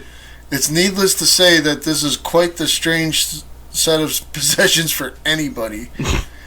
Alabama Game and Fish Division of the Department of Conservation were also contacted after the search to advise on the situation, and they later recommended releasing the squirrel back into the wild where it belongs. It's like it brings a Polk. Ronnie Reynolds was also found in the apartment. He was taken into custody and charged with possession of a controlled substance, possession of drug paraphernalia, and loitering at a known drug house. Oh, fuck. He was later released on $4,000 bond. So $400 got him out. Cool. Polk could not be found at the time. Oof, and is still on the run. No, he got found. There's a follow-up. Okay, it's not on. I know it's not on there. There's a follow-up because I actually grabbed the story. That's the one I deleted. Okay. When we were talking about the ones we had in common. So, okay. The man said it's not a meth squirrel. The dude, the picture of the guy, Mickey Polk, looks like the guy that'd be feeding a squirrel meth. Okay, so I've seen him. Yeah, this guy right there, the tattoo for an eyebrow. I saw the follow-up because that's what I had. Yeah. Because the follow-up had the initial part of your story. Mm-hmm. And this dude's like, it's just a naturally aggressive squirrel. And they're like, but no, it's been found to have methamphetamine. He's like, nah, though. He basically said, fuck 4,000, it's 5. But, dude, that brings a whole new meaning to bright-eyed and bushy-tailed if I've ever heard it in my entire goddamn life. A meth squirrel that's an attack squirrel. What's it gonna really fucking do? What's it gonna do? In all seriousness, like if Bullwinkle's not around, what's it gonna do? Now, I said my grandma had a pet squirrel. If I put my finger in its cage, I hate that squirrel. Oh, genius. Because it would fucking gnaw on you and scratch the fuck out of you. Squirrels are stupid. If you put that squirrel on meth, it's gonna gnaw on you harder. Far more aggressive. Okay, but an attack squirrel at the same time. If you're biting at me, right? If you're biting at me, you squirrel. You know how big a squirrel is? A squirrel's about the size of Joe Boo on a goddamn table. If that squirrel gets to a point where you can trap it, doink, break his fucking neck. It's easy, it's done. I'm not scared of a goddamn attack squirrel. Unless it's a secret squirrel. Secret squirrel fucks me up. Okay? The chipmunks, Alvin and chipmunks, I wouldn't kill them because they're cute. They're nice. They're not squirrels technically, but I don't care. They're basically squirrels. Nah, the chipmunks are smaller. They look like baby squirrels. No, they have no tails. They don't have long tails. I mean, they're little short tails. They're like gophers with attitude. Fair. Yeah. Fuck them though. Either way, they're rodents. They're shitty things. Fuck but of course, a meth head was like, "Let me trap these goddamn squirrels," because he probably needed to eat something for a little bit, and then he was like, "Fuck." He got into my meth, and he's mad crazy right now. We can relate. And then fucking he just is like, keep him out of my fucking meth stash, bro. Now, the squirrel was in a cage. So if you're feeding it meth to make it angrier... It's already pissed off because he's in the cage. Say somebody comes in... Oh, it tastes like candle wax. Say somebody comes in your apartment, like, starts attacking you, right? You're like, I gotta free the squirrel. You need a free second from getting your ass beat to let the fucking meth squirrel I think the way out. he did it is like, what if Homeboy was like a Walter White of his area, right? He was the one that's selling the meth to people. So he walk in and you have fucking little meth squirrel, all Hannibal Lecter on his shoulder and shit, and just walk into a room and be like, "Where's my money for that meth, bro? Where's that money for that meth?" And then the squirrel's just like awkwardly twitching and shit, trying to bite to the left. And then all of a sudden he's like, "Don't make me let but its front teeth fall out." Yeah, don't let me have nutso get off this goddamn chain. You're gonna see what's gonna happen. He's gonna acorn your asshole. And then the dude's like, "Dude, I don't believe you." And he goes, "Release the hounds." Fucking pulls a string. Goddamn methed out fucking squirrel just rabbit holes up your beehole and eats the shit out of you trying to get that meth money. Now I'm really hoping this guy found a way to. Dude, did you think he Paul Hogan, Crocodile Dundee did it with that little yabra? And it's like, yo, stop. Or he just had to sit there and ninja star fucking small little portions of meth to it as he's backing down the fucking room into a corner. Rocky, lay the fuck down. Yeah. No lunch. No lunch. And he's like, bro, just give me a little bit. Just give me something, man. I just need a little fix. And then he's got an acorn in his mouth. He pulls it out. He's like, this could be a nutsack if you give me meth. It's just so much. Now I'm thinking about that squirrel just sitting in his cage like, come on, man. Yeah, come on, man. Come on. Hey, Joe Rogan. That's like, it's just weird that you would use a squirrel, a very non-assuming entity as your line of defense. It actually reminds me, because originally you're gonna look at a squirrel and you're gonna be like, bro, fuck yourself. Dude thought he was king of the forest. That's what happened. He thought he was king of the fucking forest. I mean, in Ohio, maybe. No, dude, Alabama's got forests too. That's true. Just granted, we try to keep, racist white people out of them. They gotta fuck their sister somewhere. Ah, fuck me. That's not what I was trying to get to. I was talking about a nutty little squirrel. For the record, we don't have listeners in Alabama, so I don't give a shit. Yeah, well, I don't want to talk to anybody who's state flag's primer.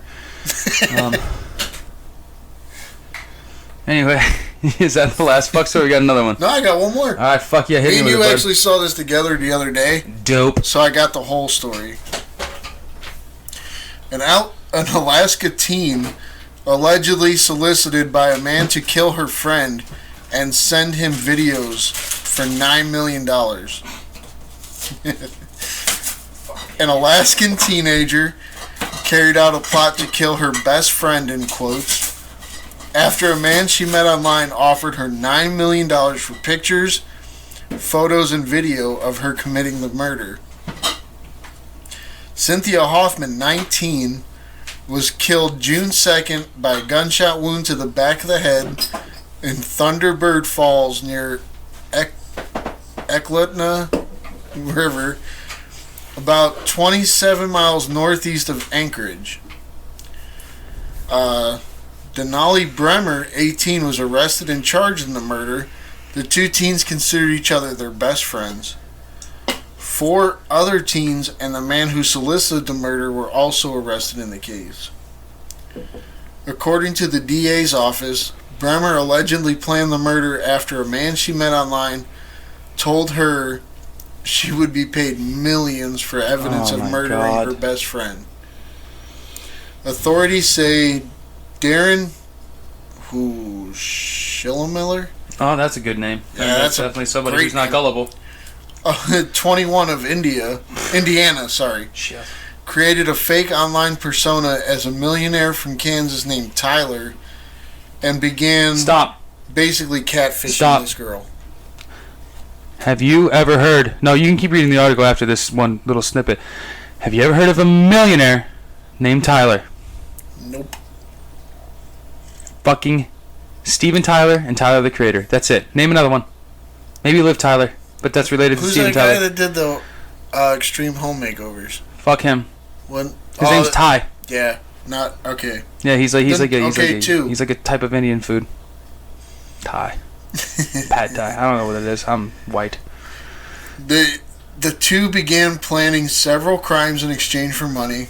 including the rape and murder of someone in Alaska. Jesus Christ. After being catfished by Schillmiller, Bremer chose Hoffman as her victim and recruited 4 friends: Caden McIntosh, who's 16, Caleb Leland, who is 19, and 2 other unnamed juveniles. So they were under 16. To help carry out the murder in exchange for substantial shares of the money. That's retarded. Bremer and 2 of the teens hatched a plan to take Hoffman to Thunderbird Falls under the guise of a hiking trip, and that's where they bound her hands, feet, mouth with duct tape, shot her in the back of the head, and dumped her body in the Eklunta River. Oh my god. And that poor fucking kid. There's more. Okay.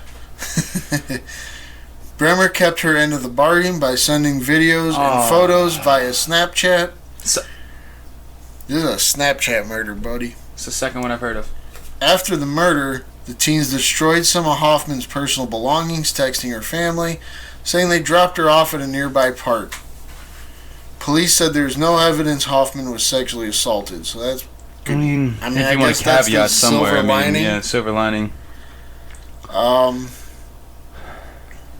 Schillmiller admitted to catfishing Bremer, as well as blackmailing her into the sexual assaults and murders. Oh my god. Told authorities that the 2 had been planning the murder for about 3 weeks. That's the jump off? That's basically it. I mean, the mom said, my daughter trusted these people, she just thought they were friends, and now we have to bury my daughter. Yeah, it's fucking horrific. Everybody's facing up to 99 years in prison. No, death penalty, fuck them. Get them out of here. I mean, if you're going to give somebody 99 years, you might as well. Yeah, not even that. We have to do this whole... so try not to get too deep into this fucking shit, but we got to do this whole thing where we try to say that kids should have more, voices in what they can do, and we have to respect the fact that they're smarter than we think they are, and we give them this responsibility, and then at the same time we have to turn around and be like, whoa, well, they're just kids. No, they're not just kids. These are kids who methodically planned out a fucking murder. You ensnared someone in your web of lies and your bullshit just for some money, and then this weird fucking dude catfished you for his own sick gain and pleasure. It's fucking disgusting. So 99 years, no, it's not enough. You don't get a life. You don't get to do that. You don't get to choose whether or not you get to have a life or what's humane for you when you took away someone else's humanity, which we've said 99,000 fucking times on this podcast, is that if you are not going to treat people with the dignity and respect that they are as humans, you do not deserve the same respect in return or in kind, however you want to fucking word it. I don't care. I've been drinking this whole goddamn time. I just don't see how rationally even a 12-year-old going, oh, wow, they're going to give me like this and I just got to murder somebody. You already had murder on the brain. So you're just a bad person all the way through. There's no salvaging your psyche. There's no you getting better or reforming from this. You're just a piece of fucking shit. You don't deserve to have a chance at redemption. You don't deserve to have a chance at being a decent human being because you're a cunt. You know what happens to cunts? They fucking wallow in cuntiness. And I fucking hate it. We are not going to sit here and entertain the idea that we have to appease humanity to people who don't fucking deserve it. Not here at the Nasty Asylum, ladies and gentlemen, where we reign true. Where we sit there and tell you fucking piece of shit people in the world you deserve to fucking die when you do. Okay? I don't care if you're 16, 17, 18, 19, 20, so on and so forth and thereafter. If you decide to cognitively plan a murder, you deserve to die. Done. I don't care if someone catfished you.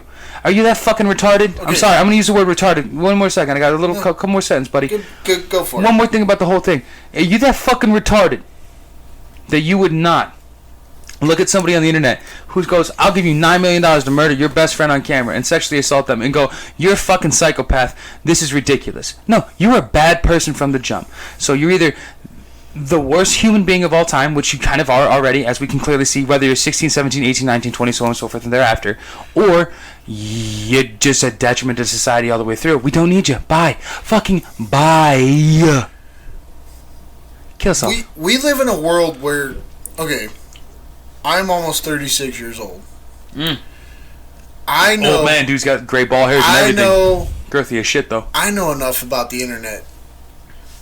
Like, it was brand new when I was a kid. Brand new to me. Never thought it was going to happen. Never thought it was going to turn into... I didn't get a smartphone until I was like 20 years old. When the internet first happened, we were all like, this could be a thing. Like, we didn't think it was going to turn into what it is. You guys just wanted to slowly download porn.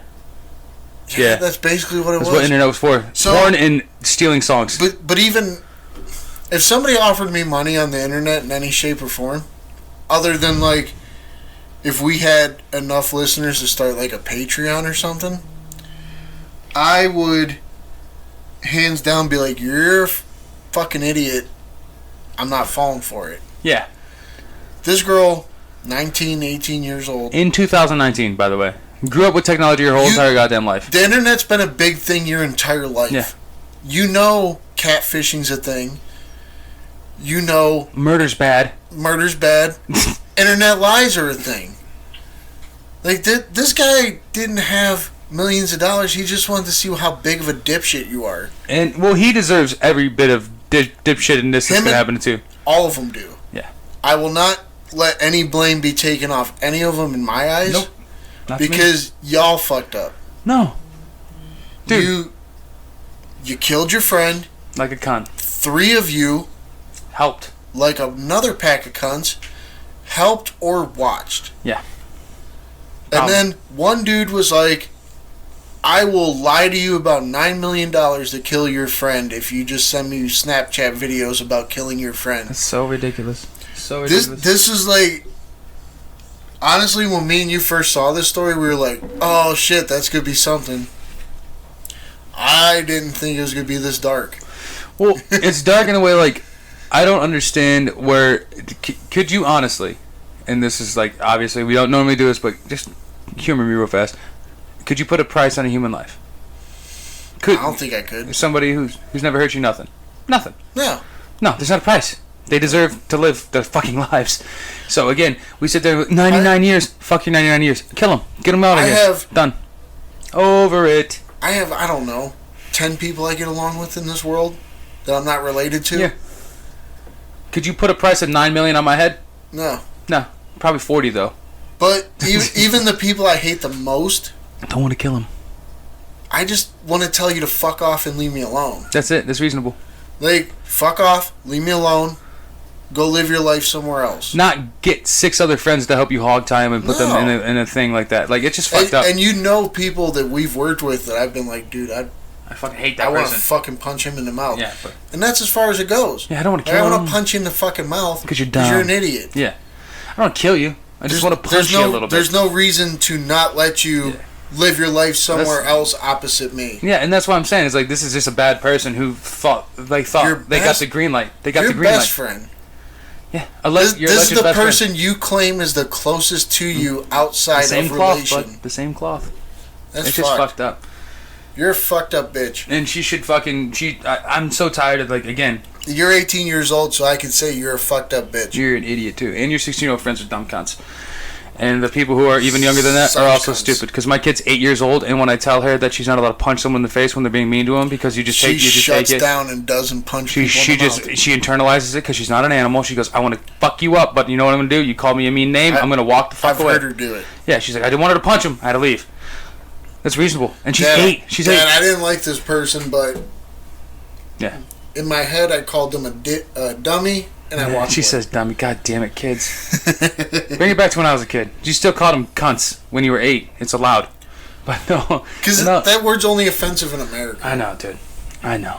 But just fuck this entire... Like, I know it's a story and it's important to note that, like, that's the impact that social media can have on idiots. And people who are dark already, you giving them the green light, the flag to go ahead. So this girl obviously had some really... Yeah, and so what you just do is... She just needed some weirdo to bring it out of her. What do we do with sick animals, Dave? They need to go to Nut House. We put them down. Oh, that too. No, you don't put a fucking dying animal in a goddamn nut house. It's more money for no reason. You kill them. Oh. Yeah, I was still looking at it as people.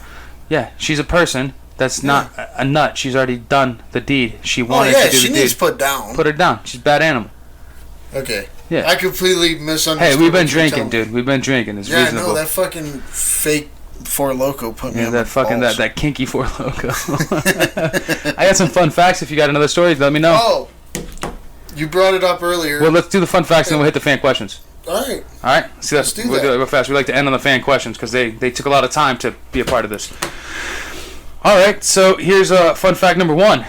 For those of you considering opening your own pub, there is probably no place better than Sagittarius B. Although it is 26,000 light years away, this interstellar cloud of gas and dust contains over a billion liters of alcohol. Titties. Yeah.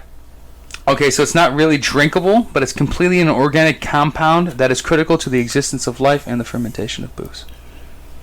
And because we drink booze Fair. on here, I thought it was fair. Like, if Fair. you want to get fucked up, Sagittarius B, let's fucking get the Millennium Falcon and have this fucking Lando fun. You funnel that shit right in your butthole. Goddamn right. You ready for another one, sir? Yeah. Some moments in history make no sense. This is one of them. The first lighter was invented in the year 1823 by a German chemist, while the first match was created in 1826 by an English chemist. So the lighter was before the match, because the lighter was more practical to use. Yeah. Just letting everyone know. The match... When you use a match, you're looking for flavor. Not even that. The match was easier to keep because you keep multiples. If you lost your lighter, you were fucked. Yeah. If you had multiple matches and a box of matches, you were good to go. Fair enough. And my last one, if you'd like to hear this one's a little interesting. There's a 50 square mile section in Yellowstone National Park where one can get away with murder and other crimes. I'm going to elaborate on this because this is the first time I had to do this. Brian Kalt, a Michigan State University law professor, discovered the loophole in 2005 while researching jurisdictions for his article. Yellowstone National Park, like all U.S. national parks, is a federal land, and if a person commits a crime there, it falls within federal jurisdiction. Under the Sixth Amendment, a person accused of a crime has the right to a jury trial. The panel must consist of residents from the state and federal district where the purported crime occurred. So how does this murder zone come into play? I'll answer that question, Lunchbox. There is a stretch of 50 miles within Yellowstone that it crosses parts of Wyoming, Idaho, and Montana. If someone were to commit a murder on this place of land, the crime would take place in the state of Idaho, but under Wyoming's discretion. This portion of Yellowstone is unpopulated with no potential jury members living in the area. Therefore, no jury trial can take place. Good for you. He found that out, so everyone's like, loophole, bitch! He said, fuck you, and did this. Once he had made the discovery, he sent copies of his research to lawmakers with suggestions on how to fix the issue. His efforts proved fruitless. So this area of Yellowstone is now remaining, quote, a murder zone. You can still murder in that zone, and nothing can happen. Good for you, buddy. That's a weird fucking fact for me, because why? If he happened to be delivering pizza, or found out about a girl talking to some fuckhole in on Wyoming, Snapchat, and then moved to the other Montana part, met them there, murder, does what he wants. There's no populace, no trial by jury. Yeah. And so you found a loophole, and they said, we get that you found a loophole. I respect it. But they didn't acknowledge it. They said, fuck you, dude, you found a loophole, good for you, we're not going to change anything. So there's still an area where, quite possibly, unless it's changed since I got that thing, you can still murder somebody in Yellowstone. That's fucked up. Good for you. Okay. I mean, usually I'm all fuck Michigan, but hey, you figured it out. All right, well, that's the fun facts we have for today, ladies and gentlemen. Lunchbox, we had a fan question or two? Last, important business is Grace, Grace, if you're listening, go ahead. I have not been ignoring your questions you've been sending.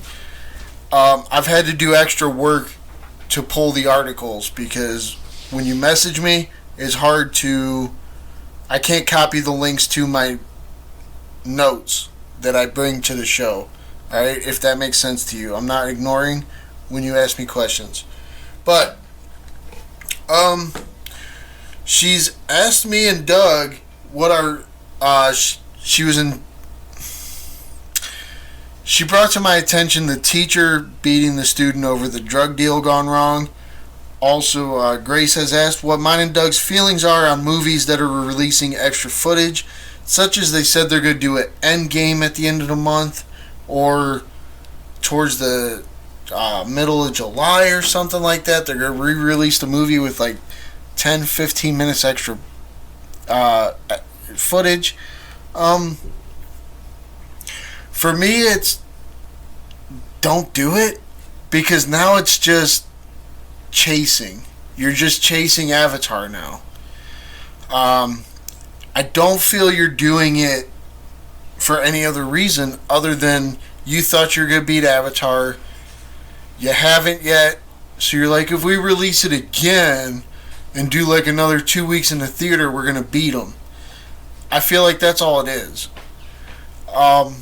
Because to me, when they re-released the movie with extra footage, that's called a director's cut on Blu-ray. Thank you for that, because this is a shitty grab. My thing is, I really feel like they were like, well, we came so close to beating Avatar. 30 million, right? 30 million away? Something like that. Yeah. So we're just going to add 15 minutes, put it back in theaters.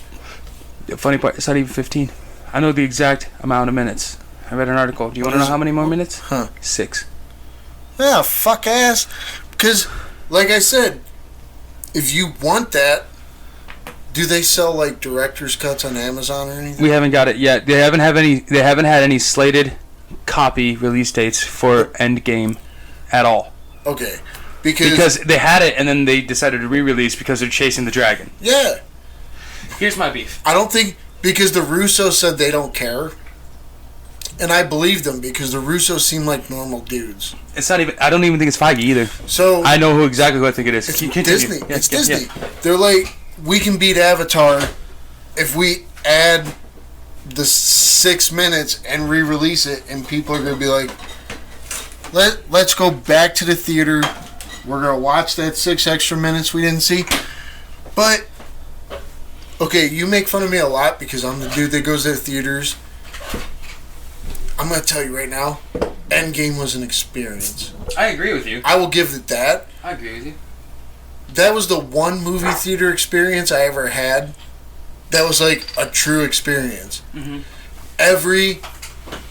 I don't know how many people you fit into a normal movie theater. Well, each section is different, but like 100 plus. So we'll go $150. $150. All right. 150 people having the same reaction at the exact same moment. It's magic. That's the first time I've experienced that. Magic. Endgame. All 150 of us were having the exact same experience at the exact same moment. I feel... Oh, go ahead. I'm sorry. When they put it on Blu-ray, you have the option of, you want to see what you already saw, or here's the director's cut with a little extra. And the first thing I do when I buy a Blu-ray, and you make fun of me for that too. I do all the time. I make fun of you for a lot of things. So I love Blu-rays though, because you get the option. I don't know if they do that shit on like streaming. No, on streaming they do. I think there are some Amazon streams where they have the option, because Amazon's actually, if they had better titles, it's the best streaming service you can find. Because but anyway, you can do. You want to see what you already saw? Yeah. Or, like in this instance, you want the 6 extra minutes because here's the director's cut. Okay. And that's usually how they do it. They don't just go, we're adding 6 minutes and putting it back into theaters a month later. To me, this is how it strikes me, and this is my analogy that I have for it. Okay. If you want to take a movie that hasn't even gone out of theaters yet, like I understand re-releasing a movie in theaters when it's an anniversary, when IMAX, when 4D, when all that shit happens, like 3DX, all that stuff. When all that happens, I'm here for it. You want to re-release the movie because there's some things that you can do to make, some of the properties of the movie stand out. What you're doing right now is you're doing an overconfident first date, where you laid the dick down, never got a phone call again, and said, but wait, this time instead of just getting drinks and an entree, I'm going to buy you dessert. You don't need it. It's not important. It's an extra couple what you're minutes. doing is an extra couple of fucking minutes, hoping that you can try to get to where you want to get, which the end game is. Even if you didn't, okay, sorry, bad analogy. You went to dinner, you got the drinks, you got the entree, you didn't get laid. So now, the end game is always to get laid. Now, you're going to go, let's go on a date again. We're going to get the same dinner, the same drinks, but now I'm going to throw you a little piece of dessert and hope that I'm going to get my dick sucked later. We're going to Cold Stone, baby. Yeah, that's what I'm saying. It's fucking ridiculous. To me, I think Disney going, we're so close. Why not just push further? What do you think? Kevin Feige, I think this is what they did. They went to Kevin Feige and said, how much did you cut out of this movie? And then he's gonna go, well, a fuck ton, because we shot so much. And they're like, could you could you add anything that could make something more interesting? He's like, but of course, but it doesn't really tail into how this movie ends, so I don't need to. This is why it was 3 hours and 12 minutes. And so now Disney goes, fuck you. Avatar's right there. We're on the cusp. This is where I hate Disney, is the greedy level that they get to. You bought Marvel Studios for $4 billion. Okay? You made it back in You had $6 billion movies and one $3 billion movie, and then you have 8 other over $500 million movies. You've made your fucking money. What's the point in being number one at the box office if your movie's not number one with credentials? Because it's the substance, not the revenue, in my opinion. If the movie's that good, then fuck off. You made 3.2 instead of 3.3. Who gives a red fuck? You also made 1.2 on Black Panther. You made 1.7 on Avengers. You made 1.1 on Avengers 2. You made fucking 1.1 on Captain Marvel. You made 1.4 on Civil War. Need I say more? No. Because this is literally them being. This comes off as a greed move, and I don't like it. Hands down. It makes you look bad. It does. It makes you look really bad. To me as a fan, it makes it look really bad. Like you said, that's all you're doing. You're trying to beat Avatar. That's it. And you've been in the theater because March, right? Was it March or May? You're close to being on Blu-ray now. Is it March or May when it came out? Oh shit! No, it was April. April, because Captain Marvel was March. Because you should be out of the fucking theaters by the end of this month. And then you should be working towards September Blu-ray or October Blu-ray. Captain Marvel, I just bought that on Blu-ray. It was out in March. A week later was Shazam. 2 weeks later was Shazam. For Blu-ray or? Not yet. Yeah, it's not that yet. Because Captain Marvel just came out Tuesday. So Shazam will be out in probably 2 weeks. Yeah.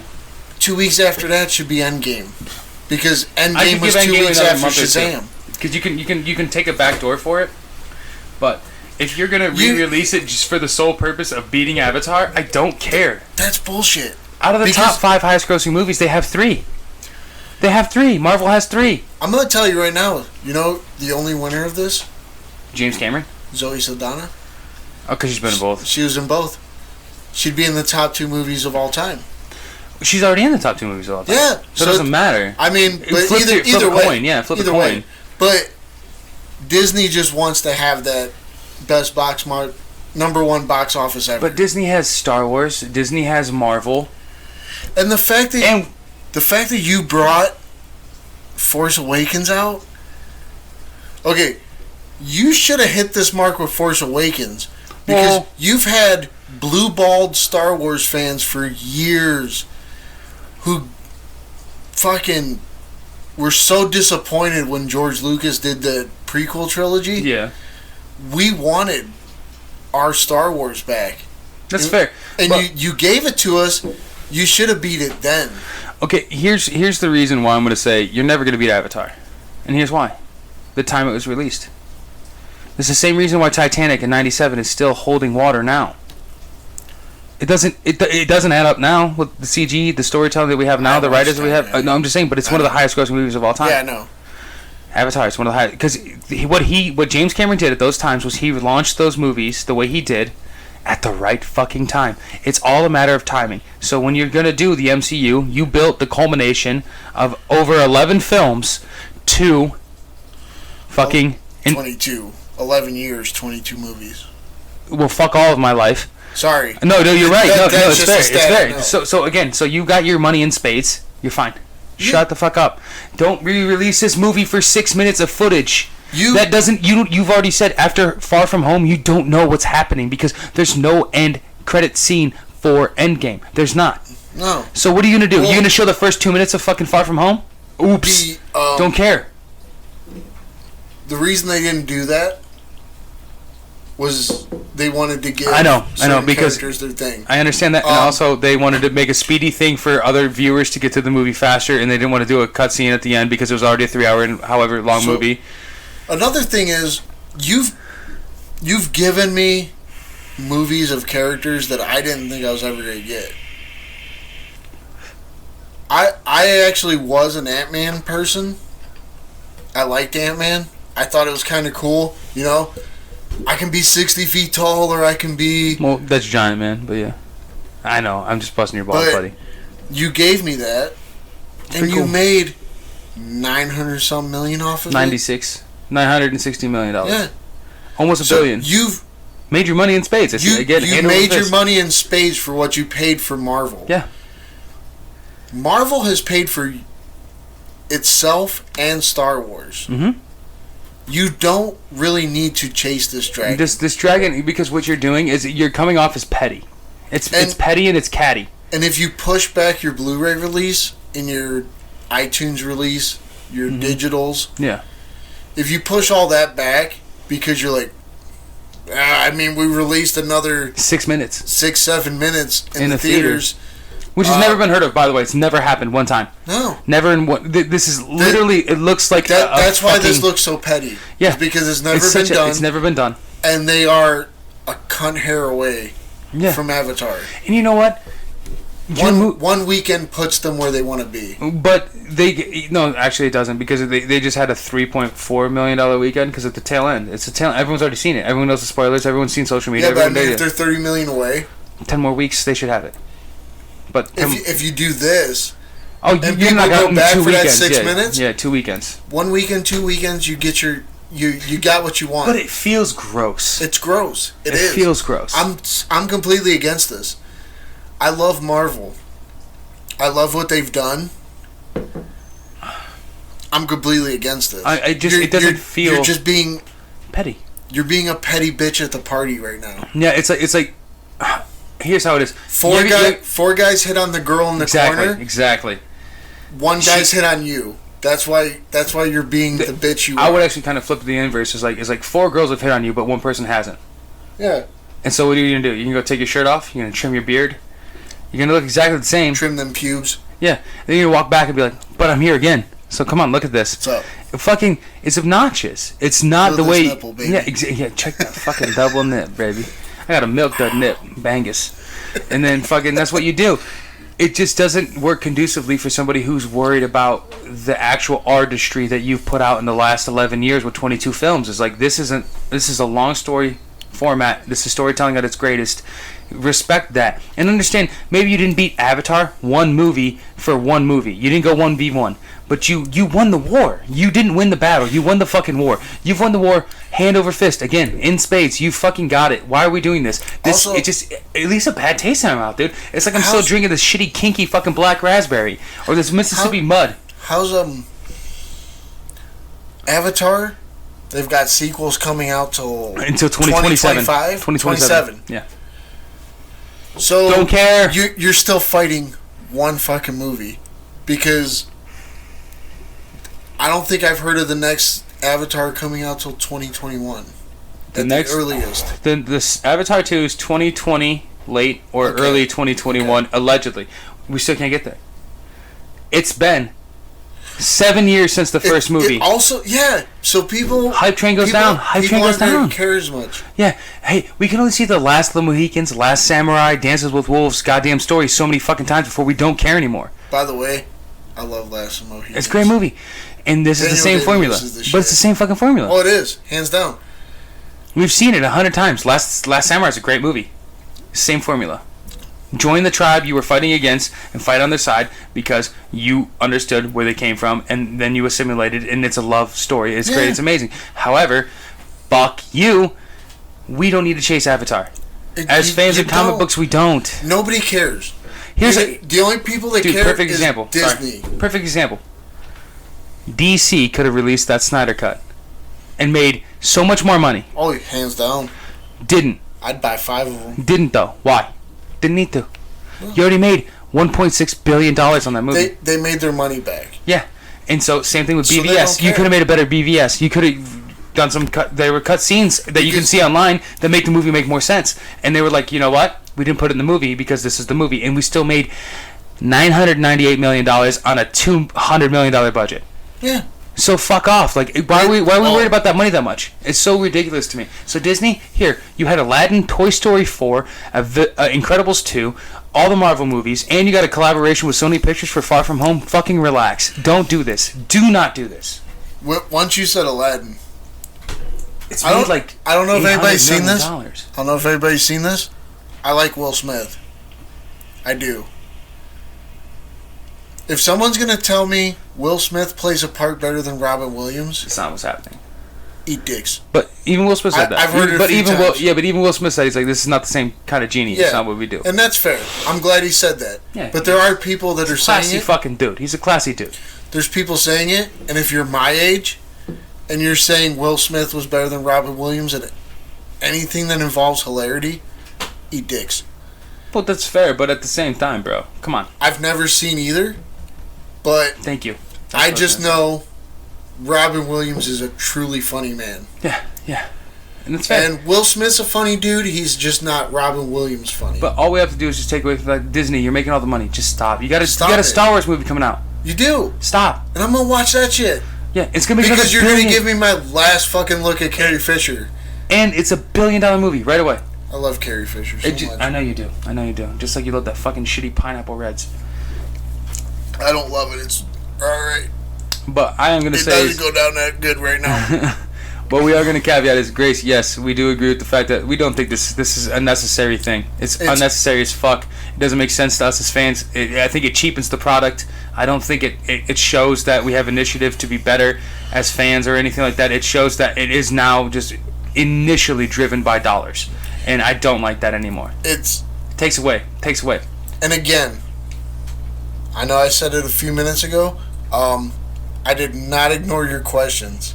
No, it's okay. I had a hard time putting them in my show notes. The last couple you sent me. It's all good. But thank you. And hey, I've got to as many as I could. We have a really awesome thing to say on behalf of Grace, who's an avid listener and she's an amazing person. She recently had a child. She had a little girl, and congratulations, Grace. Oh, that's why that's why yes, she's here today. Yes, and Grace recently had her baby girl, and is adorable. It's great, and it's awesome, and I'm super happy to hear that you have a healthy baby girl. So thank you so much, Grace. Good for you. Thank you. Thank you for you. She sent me that last night. Yeah. So she's already had the baby, buddy. So thank you for taking time out of your busy fucking day. Yeah, your busy fucking day, and acknowledging like, hey, I'm one of 11. So yeah, you did awesome, and I appreciate it a lot more now. Yeah. So you got any Recs, bud? I really don't, but here's what I'm gonna tell people. Go back to the Rolodex. Here's what I'm gonna tell you. I burped in the mic. I'm sorry. God fucking Christ. If you see a movie where John Candy is the headliner, watch that shit. No. Yeah. No. What one? Wagons East.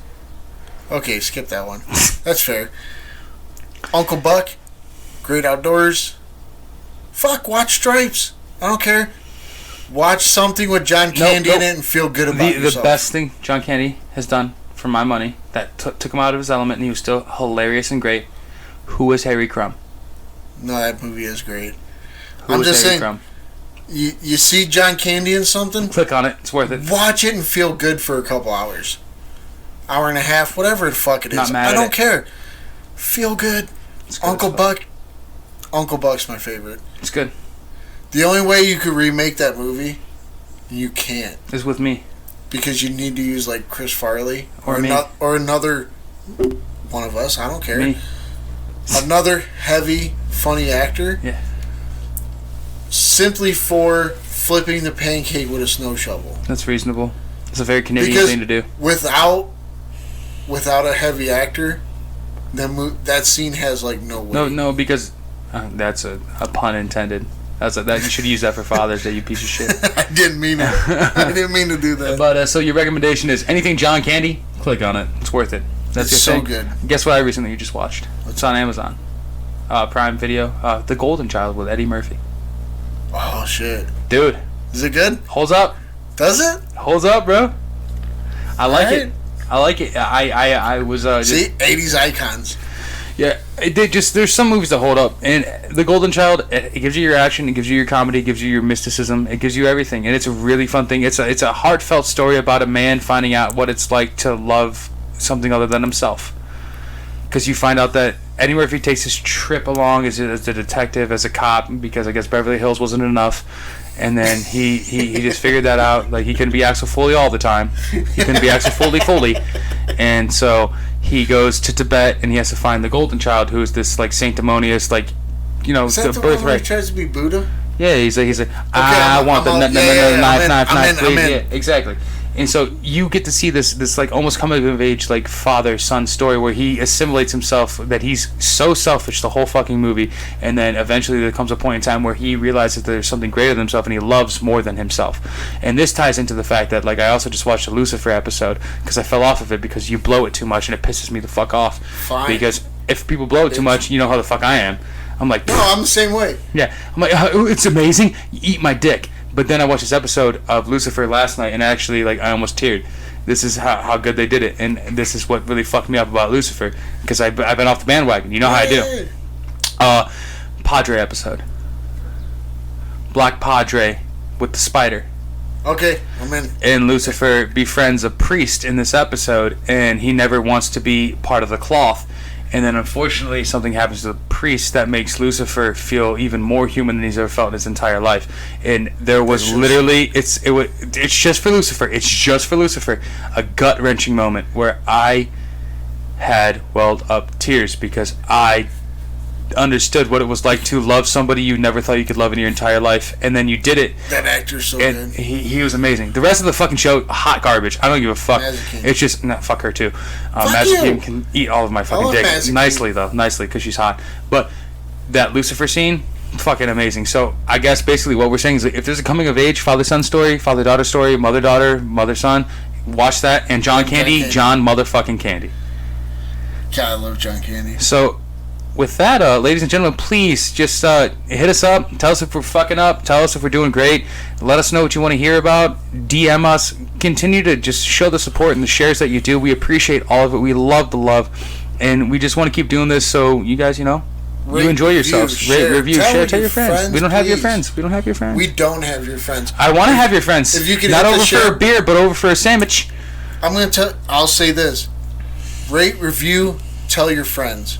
If your friends become our friends, better friends. That's more people we can try to get ideas from. Yeah, just talk to. Like, Grace just gave us a 15-minute conversation. Because Grace is dope. And Grace is dope. And her daughter's dope. Shouts out again, Grace. Congratulations so much. I would like to have more on people behalf of all of Nasty that might give us a conversation we can have for 10, 15 minutes. For sure. But please, rate, review, share. With that, Nasty Asylum, this has been Lunchbox. I'm Fat fucking Doug. And we are drunk as well. Good one. Yeah. Shouts out. Hey, again, real fast though, Dave, before you click that. I didn't do it. Grace, congratulations on your new baby. Congratulations, Grace. You got a beautiful little girl, and we can't wait to see you back and healthy and having a great time. Have a good one. Much love, bitches.